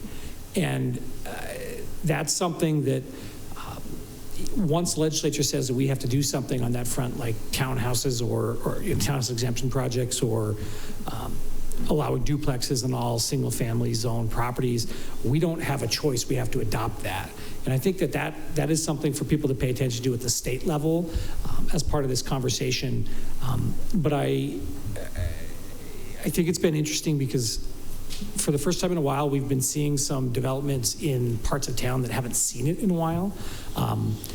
Ward 5, definitely on the other side of Ward 5 in the Linda Vista area, has been seeing it for years, but this side of Ward 5 really has not seen it much. Ward 4 actually is right across the street where the other subdivision was, and the last time there was a subdivision approved in Ward 4 is probably Stone Mountain, which was decades ago. So what we're seeing on this side of town is something that other parts of town have been dealing with for a long time, and I think that that's also kind of important to remember in the broader conversation. But the growth policy, and in our next iteration, what we call the growth plan, I guess, really has talked about focusing inward and trying to support development where infrastructure exists to connect to, rather than pure brownfield development out by the Y, which is, subdivisions on farmland that's been actively used currently as farmland. And the reality is that we probably have a series of tough choices, but it's not going to not change. And if a city's not growing, one of two things are happening. It's either going to continue to get more and more exclusive and more expensive, and the people who live there are going to be okay, but their kids, other people who come to town, people who work are going to struggle to live there, or the city's economy is regressing because there's been major closures. Those are really the only kind of non-growth scenarios. And I think it's important as we're making these decisions that people know that our hands are tied a little bit more than they realize. And what we have seen is time and again across the state, there's, again, case law around cities and counties that don't approve subdivisions for poor reasons. And when the staff goes through and evaluates everything and recommends approval, there's got to be a very good reason for us to vote against it. And there's no case law that says that reason is because people don't want to see that field developed. And that's been tough for some of us to understand on council, and I know that's tough for people who come and give public comment. So I like to say that out loud every time that we do one of these, just so that people in the room understand that we do hear your concerns, but we are somewhat constrained on what we can use to make our decisions. So thanks for... Absolutely. Appreciate you giving it that context, and thank you for your comments, Councillor Nugent. Councillor Anderson. Well, you've all heard a lot from me tonight, so I'll be very quick. I really do appreciate Mr. Nugent kind of laying that out. The decision-making space that we have around land use has been one of the hardest things on council, because I want to do what my constituents want me to do, which would be to vote no on this project, but I legally don't have any defensible reason to do so given the criteria in which I am legally allowed to look at this project. The staff has gone through and hopefully highlighted from our questions that we have asked, what is being addressed and mitigated and the criteria we use, and so therefore, and there isn't any, not that I don't agree with many of the things that you all have brought up as concerns, and I personally think that they're valid. They are not legally defensible in this decision-making space. And I know that that's not the answer that any of you wanted to hear from me as your Ward 5 representative, but I do think that I have a track record of when I can stand up against a project, I do, and try to find where there are legally defensible ways in which to better a project with everything that happened with the townhome subdivision just below this. But, you know, growth is inevitable. We do not have the ability to say Missoula is closed as much as many of us would like to. This, I think, you know, does try to fit in within the character of what immediately surrounds it, which is a mix. I do think that making sure that there are the things that are being concerned with, you know, traffic and intersections and crosswalks, all of those things, you know, I'll definitely be keeping an eye on. And if you don't see it happening, please feel free to reach out. And, you know, I'll continue, and I'm sure Mr. Campbell will as well, to be the squeaky wheel on making sure that 23rd gets to be addressed in a timely manner, because I think all of us who live in that area understand that that road is not at a sustainable level for continued use, especially with this given traffic increase that we're seeing in every part of town. So I will be voting for this, and but I wanted to give an explanation of my reasoning why, and hope that you know that I heard you and can respect the decision-making space in which I'm in on this. Thank you for your comments, Councilor Anderson. And Councilor Campbell. Thank you, Madam Mayor. I'm going to try to share my screen here.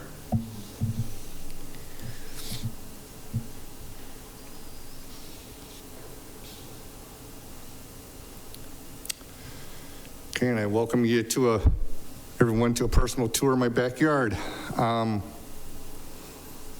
Wife and I put a lot of work in it over the years. It really is the only feature that we enjoy using.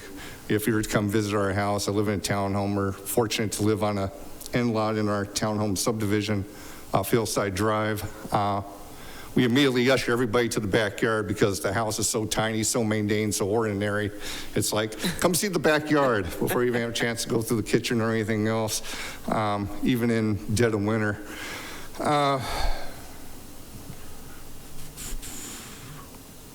There it is in the wintertime, as a matter of fact. Upper tier. So one of the things we really enjoy about the property is the view it affords us, and the view shed behind the house, rolling hillside, mountains in the background, and it's really hard to get. And we feel blessed that, you know, we live in a particular place in town here that offers us a view shed like this. I mean, it really is extraordinary. And even out the front, and we can see across the Missoula Valley, even though we're not that high off the valley. And there it is from the very top corner of the property, looking out onto the hillside. And you can see an ancient fence of some sort sitting there. I'd love to know the history behind that. And it looks like it's been sitting there 100 years. But of course, what I'm getting to is that this is the property in question.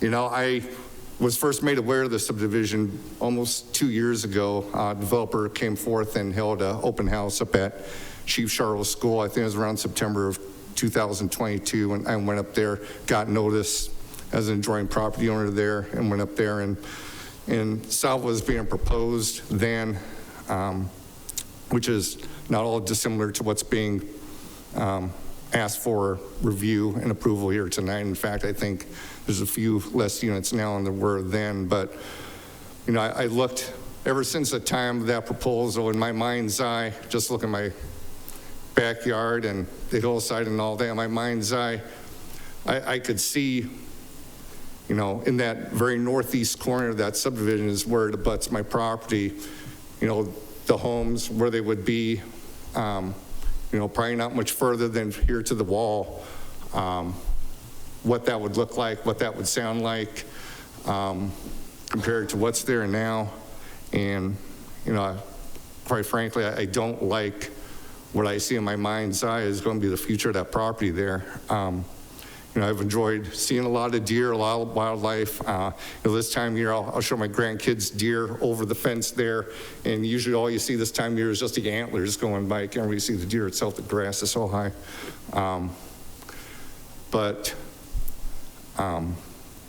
You know, I bring this up because, you know, I certainly empathize with, you know, all the other adjoining property owners, such as myself, for that area up there, and, you know, loss of enjoyment on that land the way it exists now. And that's just me as a resident there. You know, my concerns as a resident there are the same as everything I've heard come to the podium here tonight. You know, I'm concerned about traffic on 23rd because I live on a cul-de-sac, and like everything below Clearview, everything dumps down to 23rd. There's no way out of that whole lower South Hills other than to get out to 23rd and go down 39th. That's the only way out. So I share the concerns. I share the conditions. You know, I visualize the way it looks. You know, I don't like what the future holds there.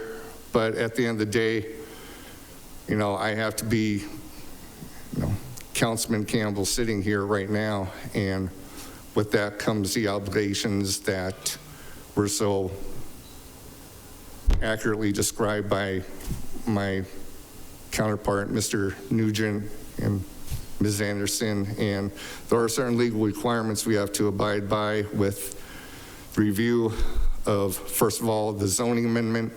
You know, does it meet, you know, state law in terms of, you know, checking all the proper appropriate boxes for what they want in zoning? Well, we have a land use map in place that allows that particular zone change to that particular zone, and staff hasn't given any compelling reasons not to offer them that zone change. In fact, you know, we have a planning board that reviewed the subdivision as well in the required zone change, and, you know, they agreed that it meets this criteria. I mean, that's part of the reason why we have a planning board, is to add a further vetting process to the subdivision review process altogether.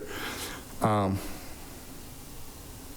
variances that have been proposed, I know there have been some comment brought up about the variances. Obviously, topography has a role to play in that, but as was mentioned by staff, you know, that's also weighed against, you know, public health, public safety.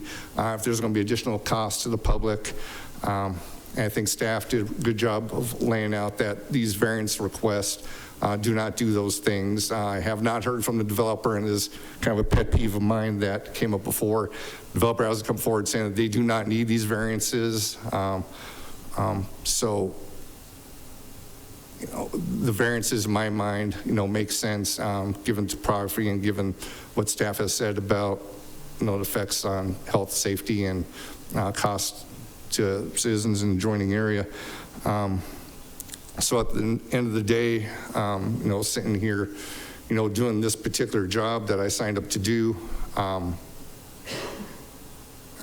you know, as much as I know what it's going to do to the enjoyment of not only my property, but many others that come and spoke here tonight. Yeah, I'm compelled with the reasons that are put forward from staff and from, you know, our thorough vetting of the subdivision and questions answered by staff, and you know, that this is going to be something that I'm going to approve the zone change, the variances, and the subdivision itself. I appreciate comments from Mr. DeGrand-Prix as far as, you know, the final plat approval process, that if there are changes along the way, you know, we see a greater impact on different things, on the landscape, on drainage, on traffic, you know, that there are additional opportunities to, you know, address those concerns if they become a concern further down the line as these other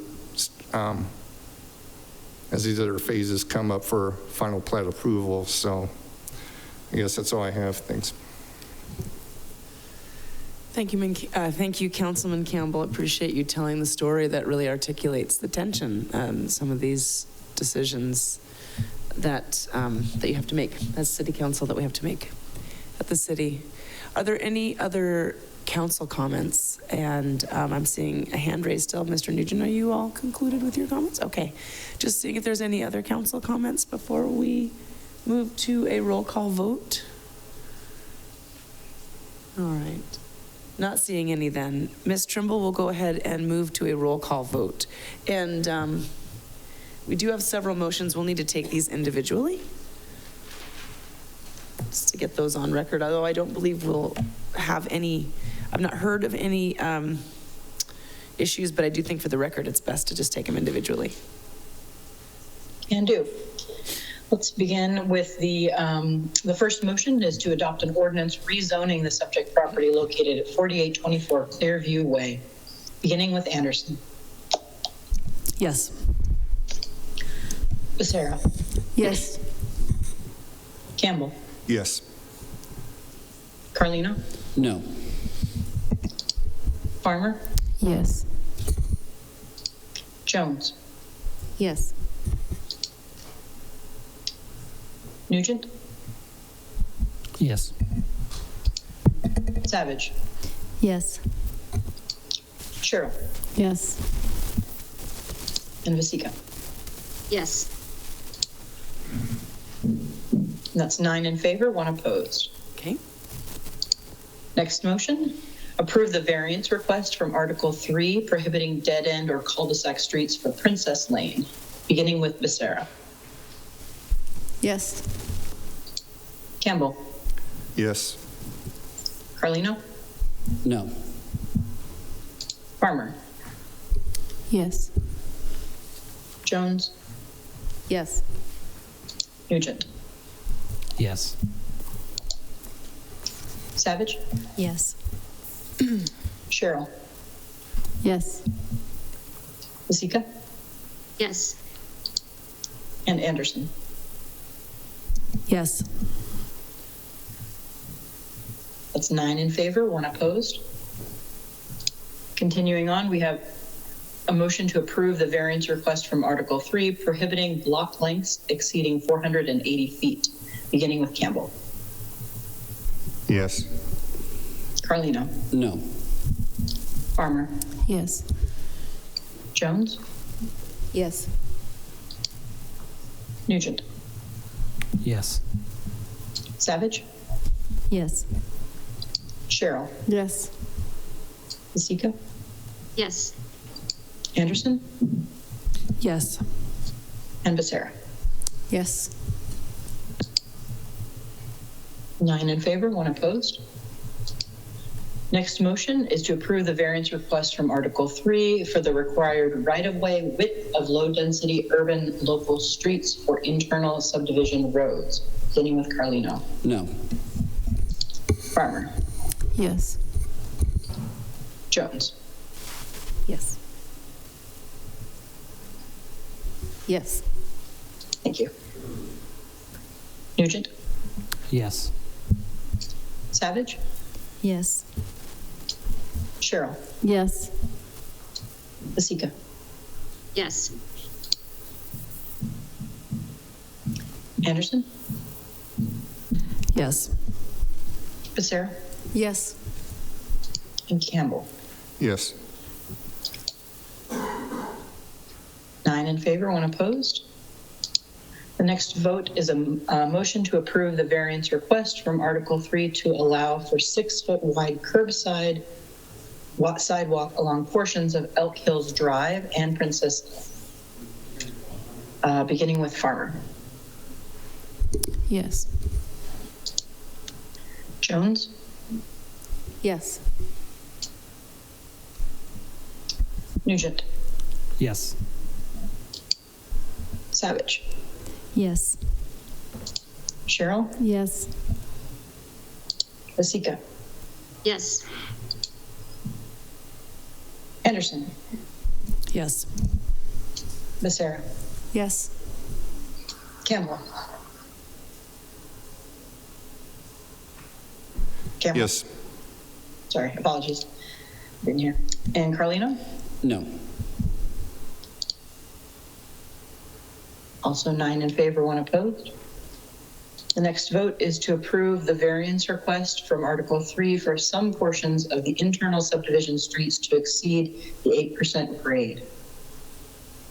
Beginning with Jones. Yes. Nugent. Yes. Savage. Yes. Sherrill. Yes. Vasecka.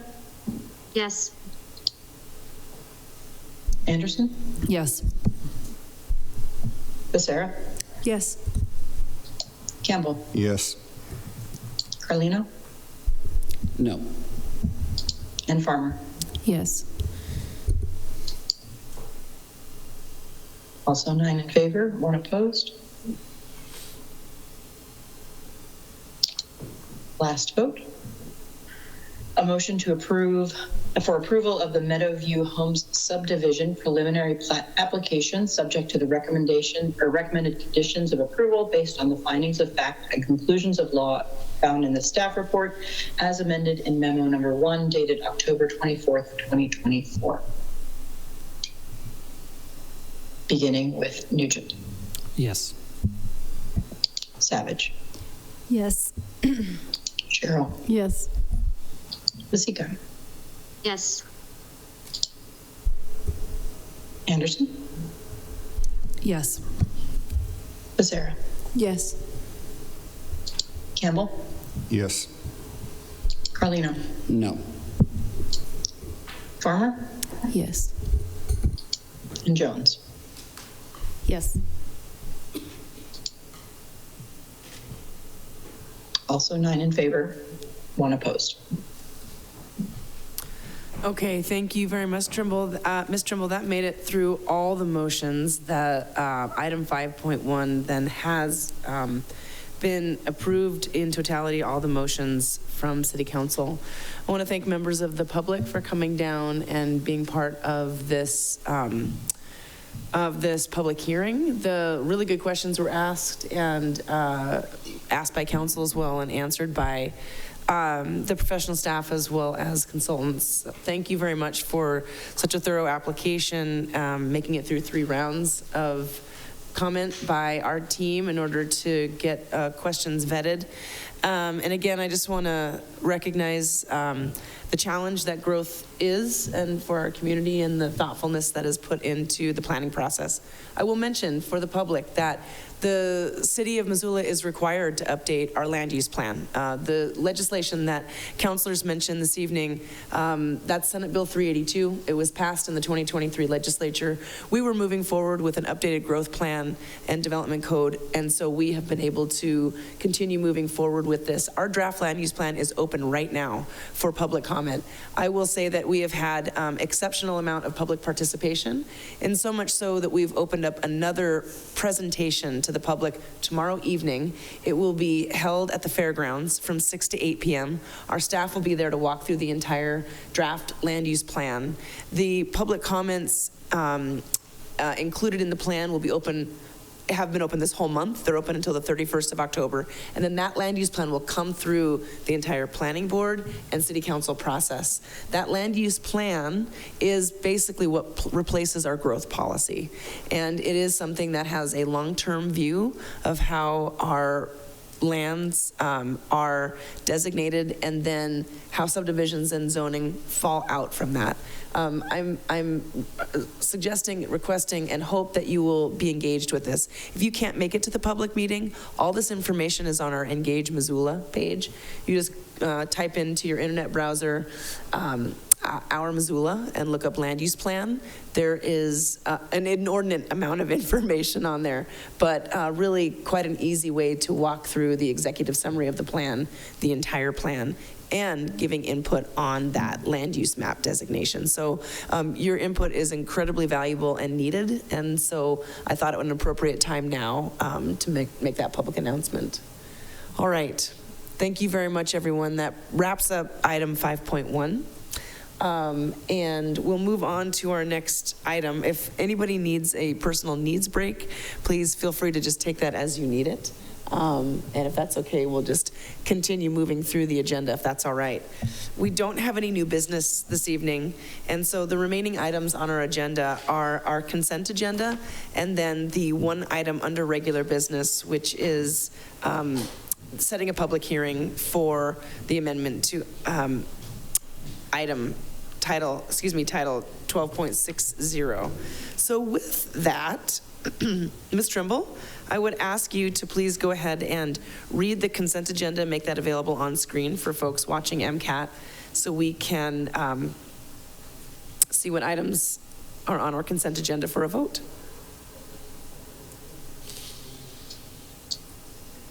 All right, on this evening's consent agenda, we have a motion to approve accounts payable or claims for checks dated October 29th, 2024 in the amount of $3,520,284.61. And just for the public, that is a larger amount than typical, but we did buy purchase a fire engine in that section.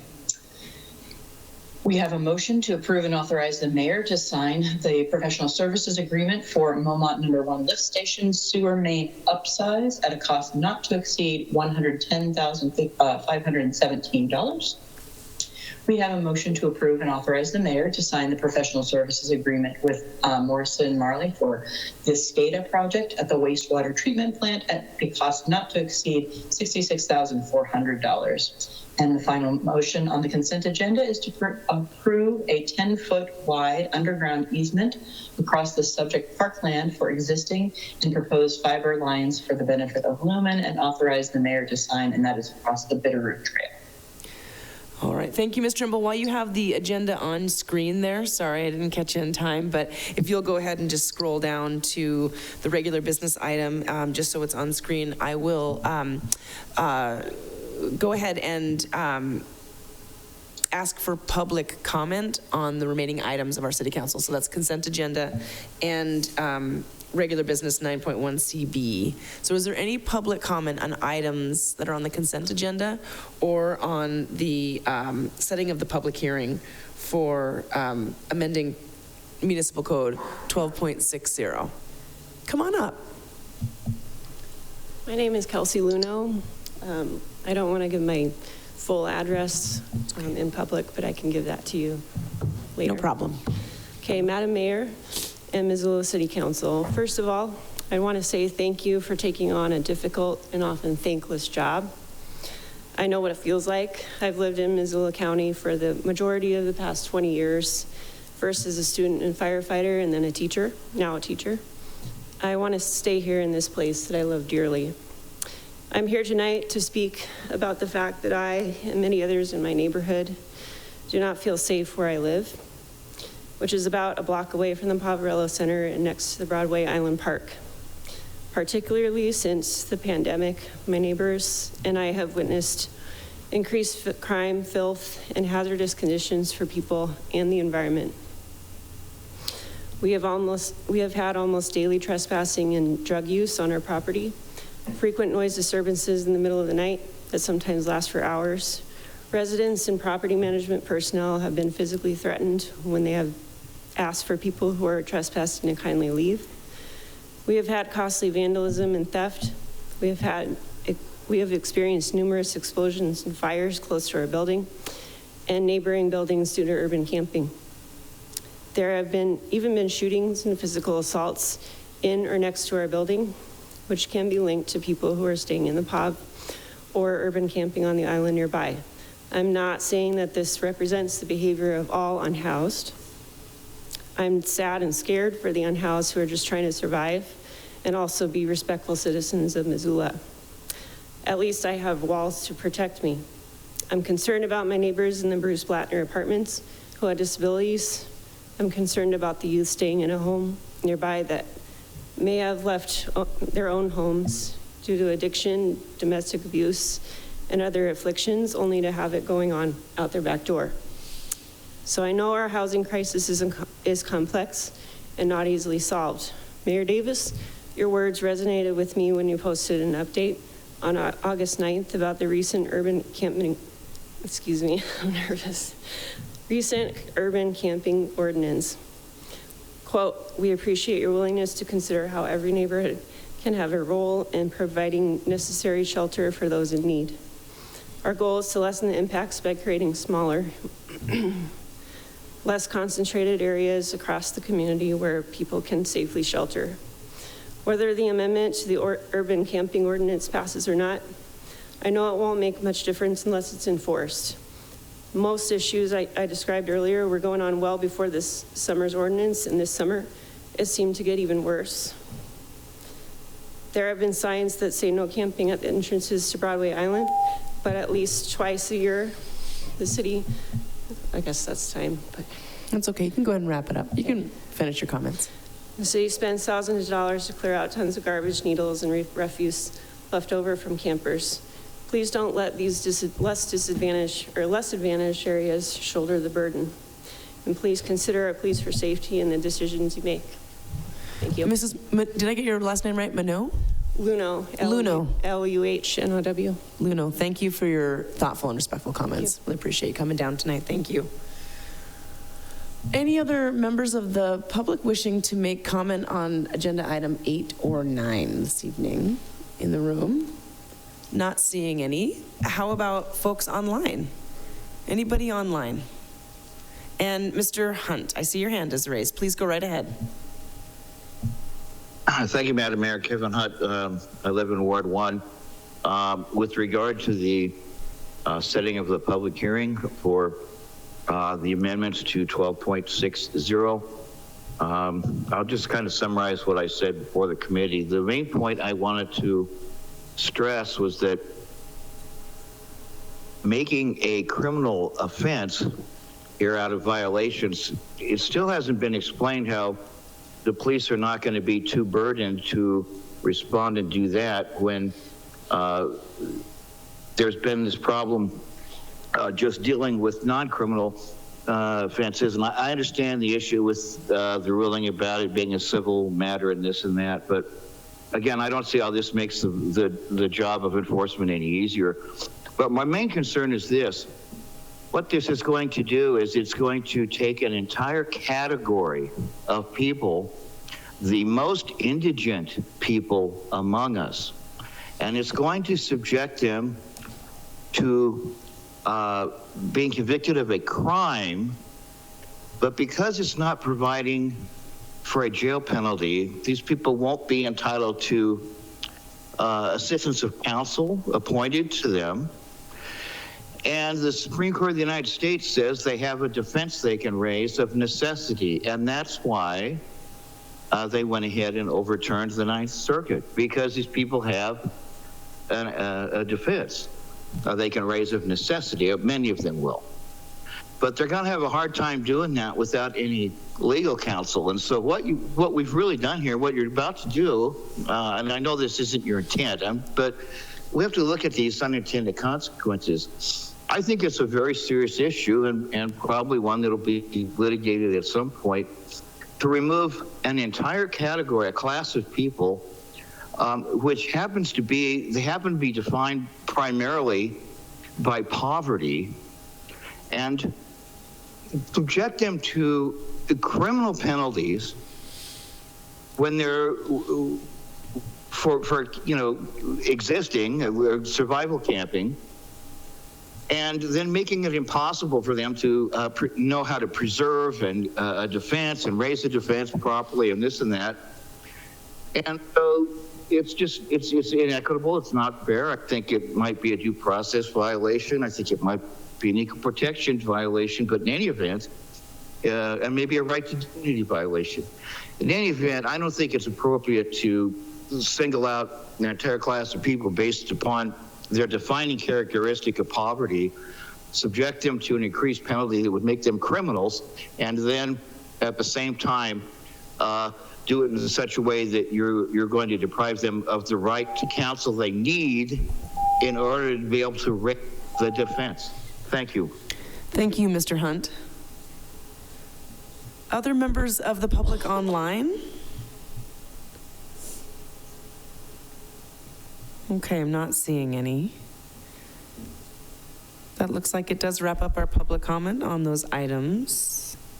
Let's give it another minute here. Okay. So, Ms. Trimble, we'll go ahead back to our consent agenda, and we'll take a voice vote on items 8.1 through 8.4. All right. Voting on the consent agenda, all in favor, say aye. Aye. Aye. Aye. And opposed? Great. All right, that passes unanimously. Thanks, folks. Appreciate the expediency of that consent agenda when we do that voice vote. Regular business, then we do have the Committee of the Whole Committee report. We've got a recommended motion on the floor, and I will turn it over to President Sherrill for that motion. Yeah, thanks. I recommend that we set a public hearing for December 2nd, 2024 to amend Title 12.60 of the Missoula Municipal Code, and I would like to speak to that if that's okay. Absolutely, please. Since we've already taken public comment. We had a 5-hour meeting, almost 5 hours, on Wednesday to discuss this. We took quite a bit of public comment. We had lots of questions. We had comments from council. The public is expecting, we can see by the number of people in the room here tonight and how many we had on Wednesday, the public is expecting us to take this up on December 2nd. That's what we've said. That's what we talked about. So I don't think we should have further conversation or amendments or really any significant discussion tonight on that. And for that reason, I'd like to call the question. Okay, question has been called. That means that we bring this to a vote. Oh, for a vote for calling the question. Yes, thank you. A vote for calling the question. And so, Ms. Trimble, this will be a roll call vote. Give me 1 second to set that up. Sure, absolutely.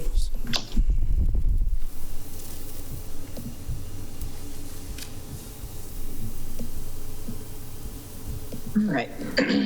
Vote to call the question regarding the 9.1.c.b, beginning with Savage.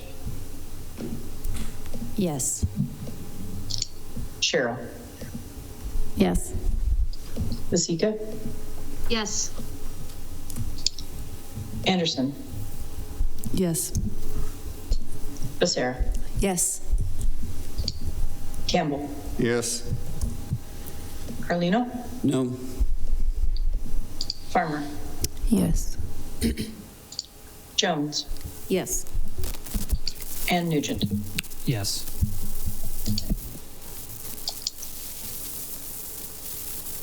All right, that's 9 in favor, 1 opposed. Okay, thank you very much. That item passes. Then we will, this is the first hearing. We have then the first reading, I should say, of that ordinance amendment. Oh, excuse me, I have to vote for it. Thanks. No, I'm with you. Okay. All right, next vote. Moving on to the vote to set a public hearing on December 2nd, 2024 to amend Title 20.60 of the Missoula Municipal Code, beginning with Sherrill. Yes. Vasecka. Yes. Anderson. Yes. Becerra. Yes. Campbell. Yes. Carlino. No. Farmer. Yes. Jones. Yes. Nugent. Yes. Savage. No. No, it's 8 in favor, 2 opposed. Okay. Thanks, everybody. Sorry for my loss of following the motions there. That item then is moving forward to the December 2nd hearing. That wraps up our regular business. And I know we've had a long evening this evening, and so we do have our informational items, which is public comment on items not on the agenda. So if there's any public comment on items not on the agenda, come on up now. Not seeing any in the room. Is there anybody online, any members of the public that wish to make comment on items not on the agenda tonight? I'm not seeing any. Okay. That wraps up our public comment on non-agenda items. Communications from the mayor. Bear with me here. I just wanted to say that we are at the very end of October, and this time of the year is starting to get a little dark and daylight changes. It's a time we often go inward and we reflect, and it's also a time of really incredible political ire and some challenges out there. I think with, especially with national politics that filter down to our communities. And I just want to take this opportunity as a reminder to be patient with one another and to care for one another, that we do have disagreements as community members, and we live in a great country, a great state, and a great community in which we can agree to disagree, and civility needs to be at the forefront. And I know there's not a lot of people in the room to listen to me. I know there are folks listening, however, and thank you for those that are here to listen to these comments, and then also folks online, and I'm gonna continue to say this all the way throughout here. I do wanna say that, we saw it tonight in a lot of people demonstrating anguish with change that's associated societally as our community grows. And there are resources for folks that are managing crisis. The City of Missoula has a webpage that lists a whole host of community resources for folks that are managing crisis. And a couple of things that are just easy to remember off the top is that there's always someone to listen 24/7, 365 days a year. And that is the Suicide and Crisis Line by dialing 988. And then anyone, same thing with someone to text. The crisis line is text MT, as in Montana, to 741-741. And with that, I wanted to just conclude my comments by saying that we live in a great community that offers an incredible amount of culture and opportunities. There is a traditional Dia de los Muertos celebration starting October 31st. It's being hosted by the Confluence, at the Confluence Center, which is at the Headwaters Foundation, just right here on Main Street. Mexican and Latin families will lead this process in creating basically an altar of recognition of the traditional Dia de los Muertos celebrations, and they invite community members to offer ofrendas and some other things. I hope I'm not taking your update on this. Are you going to update on this? Okay, good, thank you. Anyway, it's really interesting. There's gonna be celebrations as well on Friday evening, as well as into Saturday. So it's a really interesting way to recognize people that have been passed and just this time of the year. So the last thing that I just wanna do a shout out to Missoula Community Theater. They just did a production of Little Shop of Horrors that was so fantastic. It is concluded right now. But if you have the chance to see any of our local theater, Missoula Children's Theater, the University Repertory Theater, or Westside Theater's Bear Bait Dance, take advantage of the extreme talent that we have in our community. It is something that it uplifts you. It makes you recognize just how the incredible talent and energy and creativity we have in this community, and there's a lot of it out there. So I just wanted to end on that note. Okay. I will move right immediately to my right and ask if you have any council comments. Councilor Becerra. I don't. I will pass. Thank you. Thank you very much. Appreciate that. Thanks for those updates, Mayor. I just wanted to say there is a really good play this Friday at Missoula Children's Theater, and my niece Olive is one of the leads. So if you're there, you can yell for little Olive Burmeister. Do you know what it is? It's Finding Nemo, and she's playing the dad. Excellent. Great. Councilor Anderson.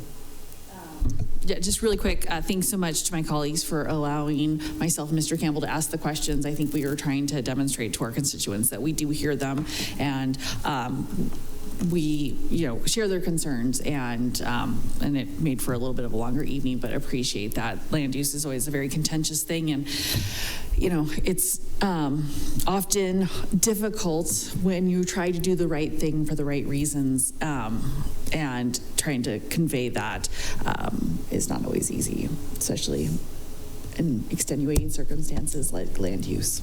So thanks so much, everyone. I appreciate you. Absolutely. Thanks for being so thorough. Councilor Carlino. Yeah, I did have some comments on the last item that we skipped over comments on. The reason I didn't want to set a public hearing yet is just because it was half-baked and didn't seem like we consulted all the stakeholders.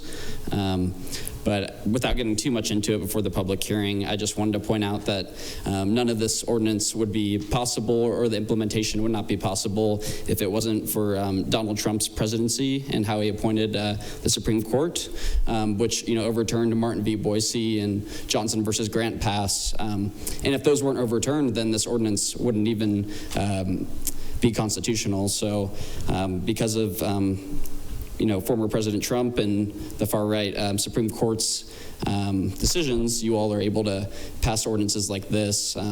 So I just wanted to point out that it wouldn't have been possible if you all hadn't gotten the leeway from those people.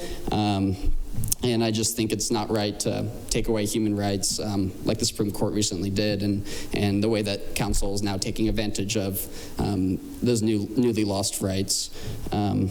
So I'll just leave it at that, and we'll save the rest for the public hearing. Thank you, Councillor Carlino and Councillor Campbell. Yes, thank you, Madam Mayor. I just call attention to the remainder of today, October 28th, being National First Responders Day in the United States. I'm just going to read a little blurb here.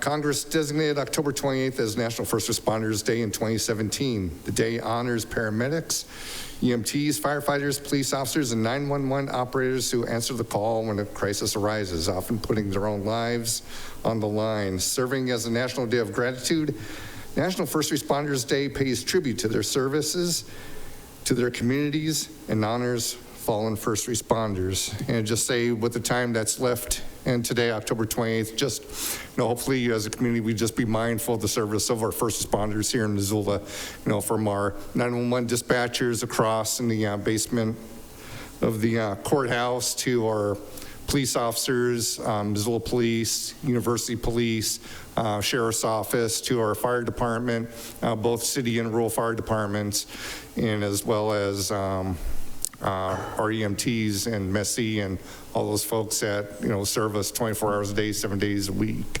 holidays, what have you, and, just a day to just keep those folks in mind. So thank you. Thank you, Councillor Campbell. I'm sorry I missed that. We would have done a proclamation tonight so next year. Thank you. Councillor Savage. I'll pass. Thank you. Okay, you bet. I'll pass. Okay. Councillor Nugent. I'll pass tonight. Okay. I was getting ready for it. I thought maybe. Councillor Sherrill. Thinking about it. I appreciate my colleague, Mr. Campbell, bringing that up. I didn't know it, and so I would like to thank all of our first responders as well. There are so many ways that they add to this community and keep all of us safe and deal with things that honestly I'm not qualified in so many ways to deal with. So thanks for bringing that up. Thank you. Councillor Vasecka. Thanks. I did what Ms. Sherrill and Mr. Campbell said. I wanted to thank all the first responders for that. Thank you, Bob, for bringing that up. I also wanted to thank Troy and apologize to all my colleagues and him and everybody else for putting them on the spot for the urban deer question. I'm glad that he was able to get that pulled up so that we were able to find some answers with that. So thank you. And then I did want to remind folks that December 2nd is that Monday right after Thanksgiving break. So please, whether you're for or against the ordinance change, please mark your calendars today to remember to come down or come virtually if you have opinions on the matter. Thanks. All right. Thank you very much. That does wrap up our general comments from City Council. And so then that adjourns our meeting at 9:35 p.m. Thank you so much, everybody. And again, thank you to law enforcement and first responders that are with us this evening. Really appreciate you here. All right. I was hoping. Oh my, that was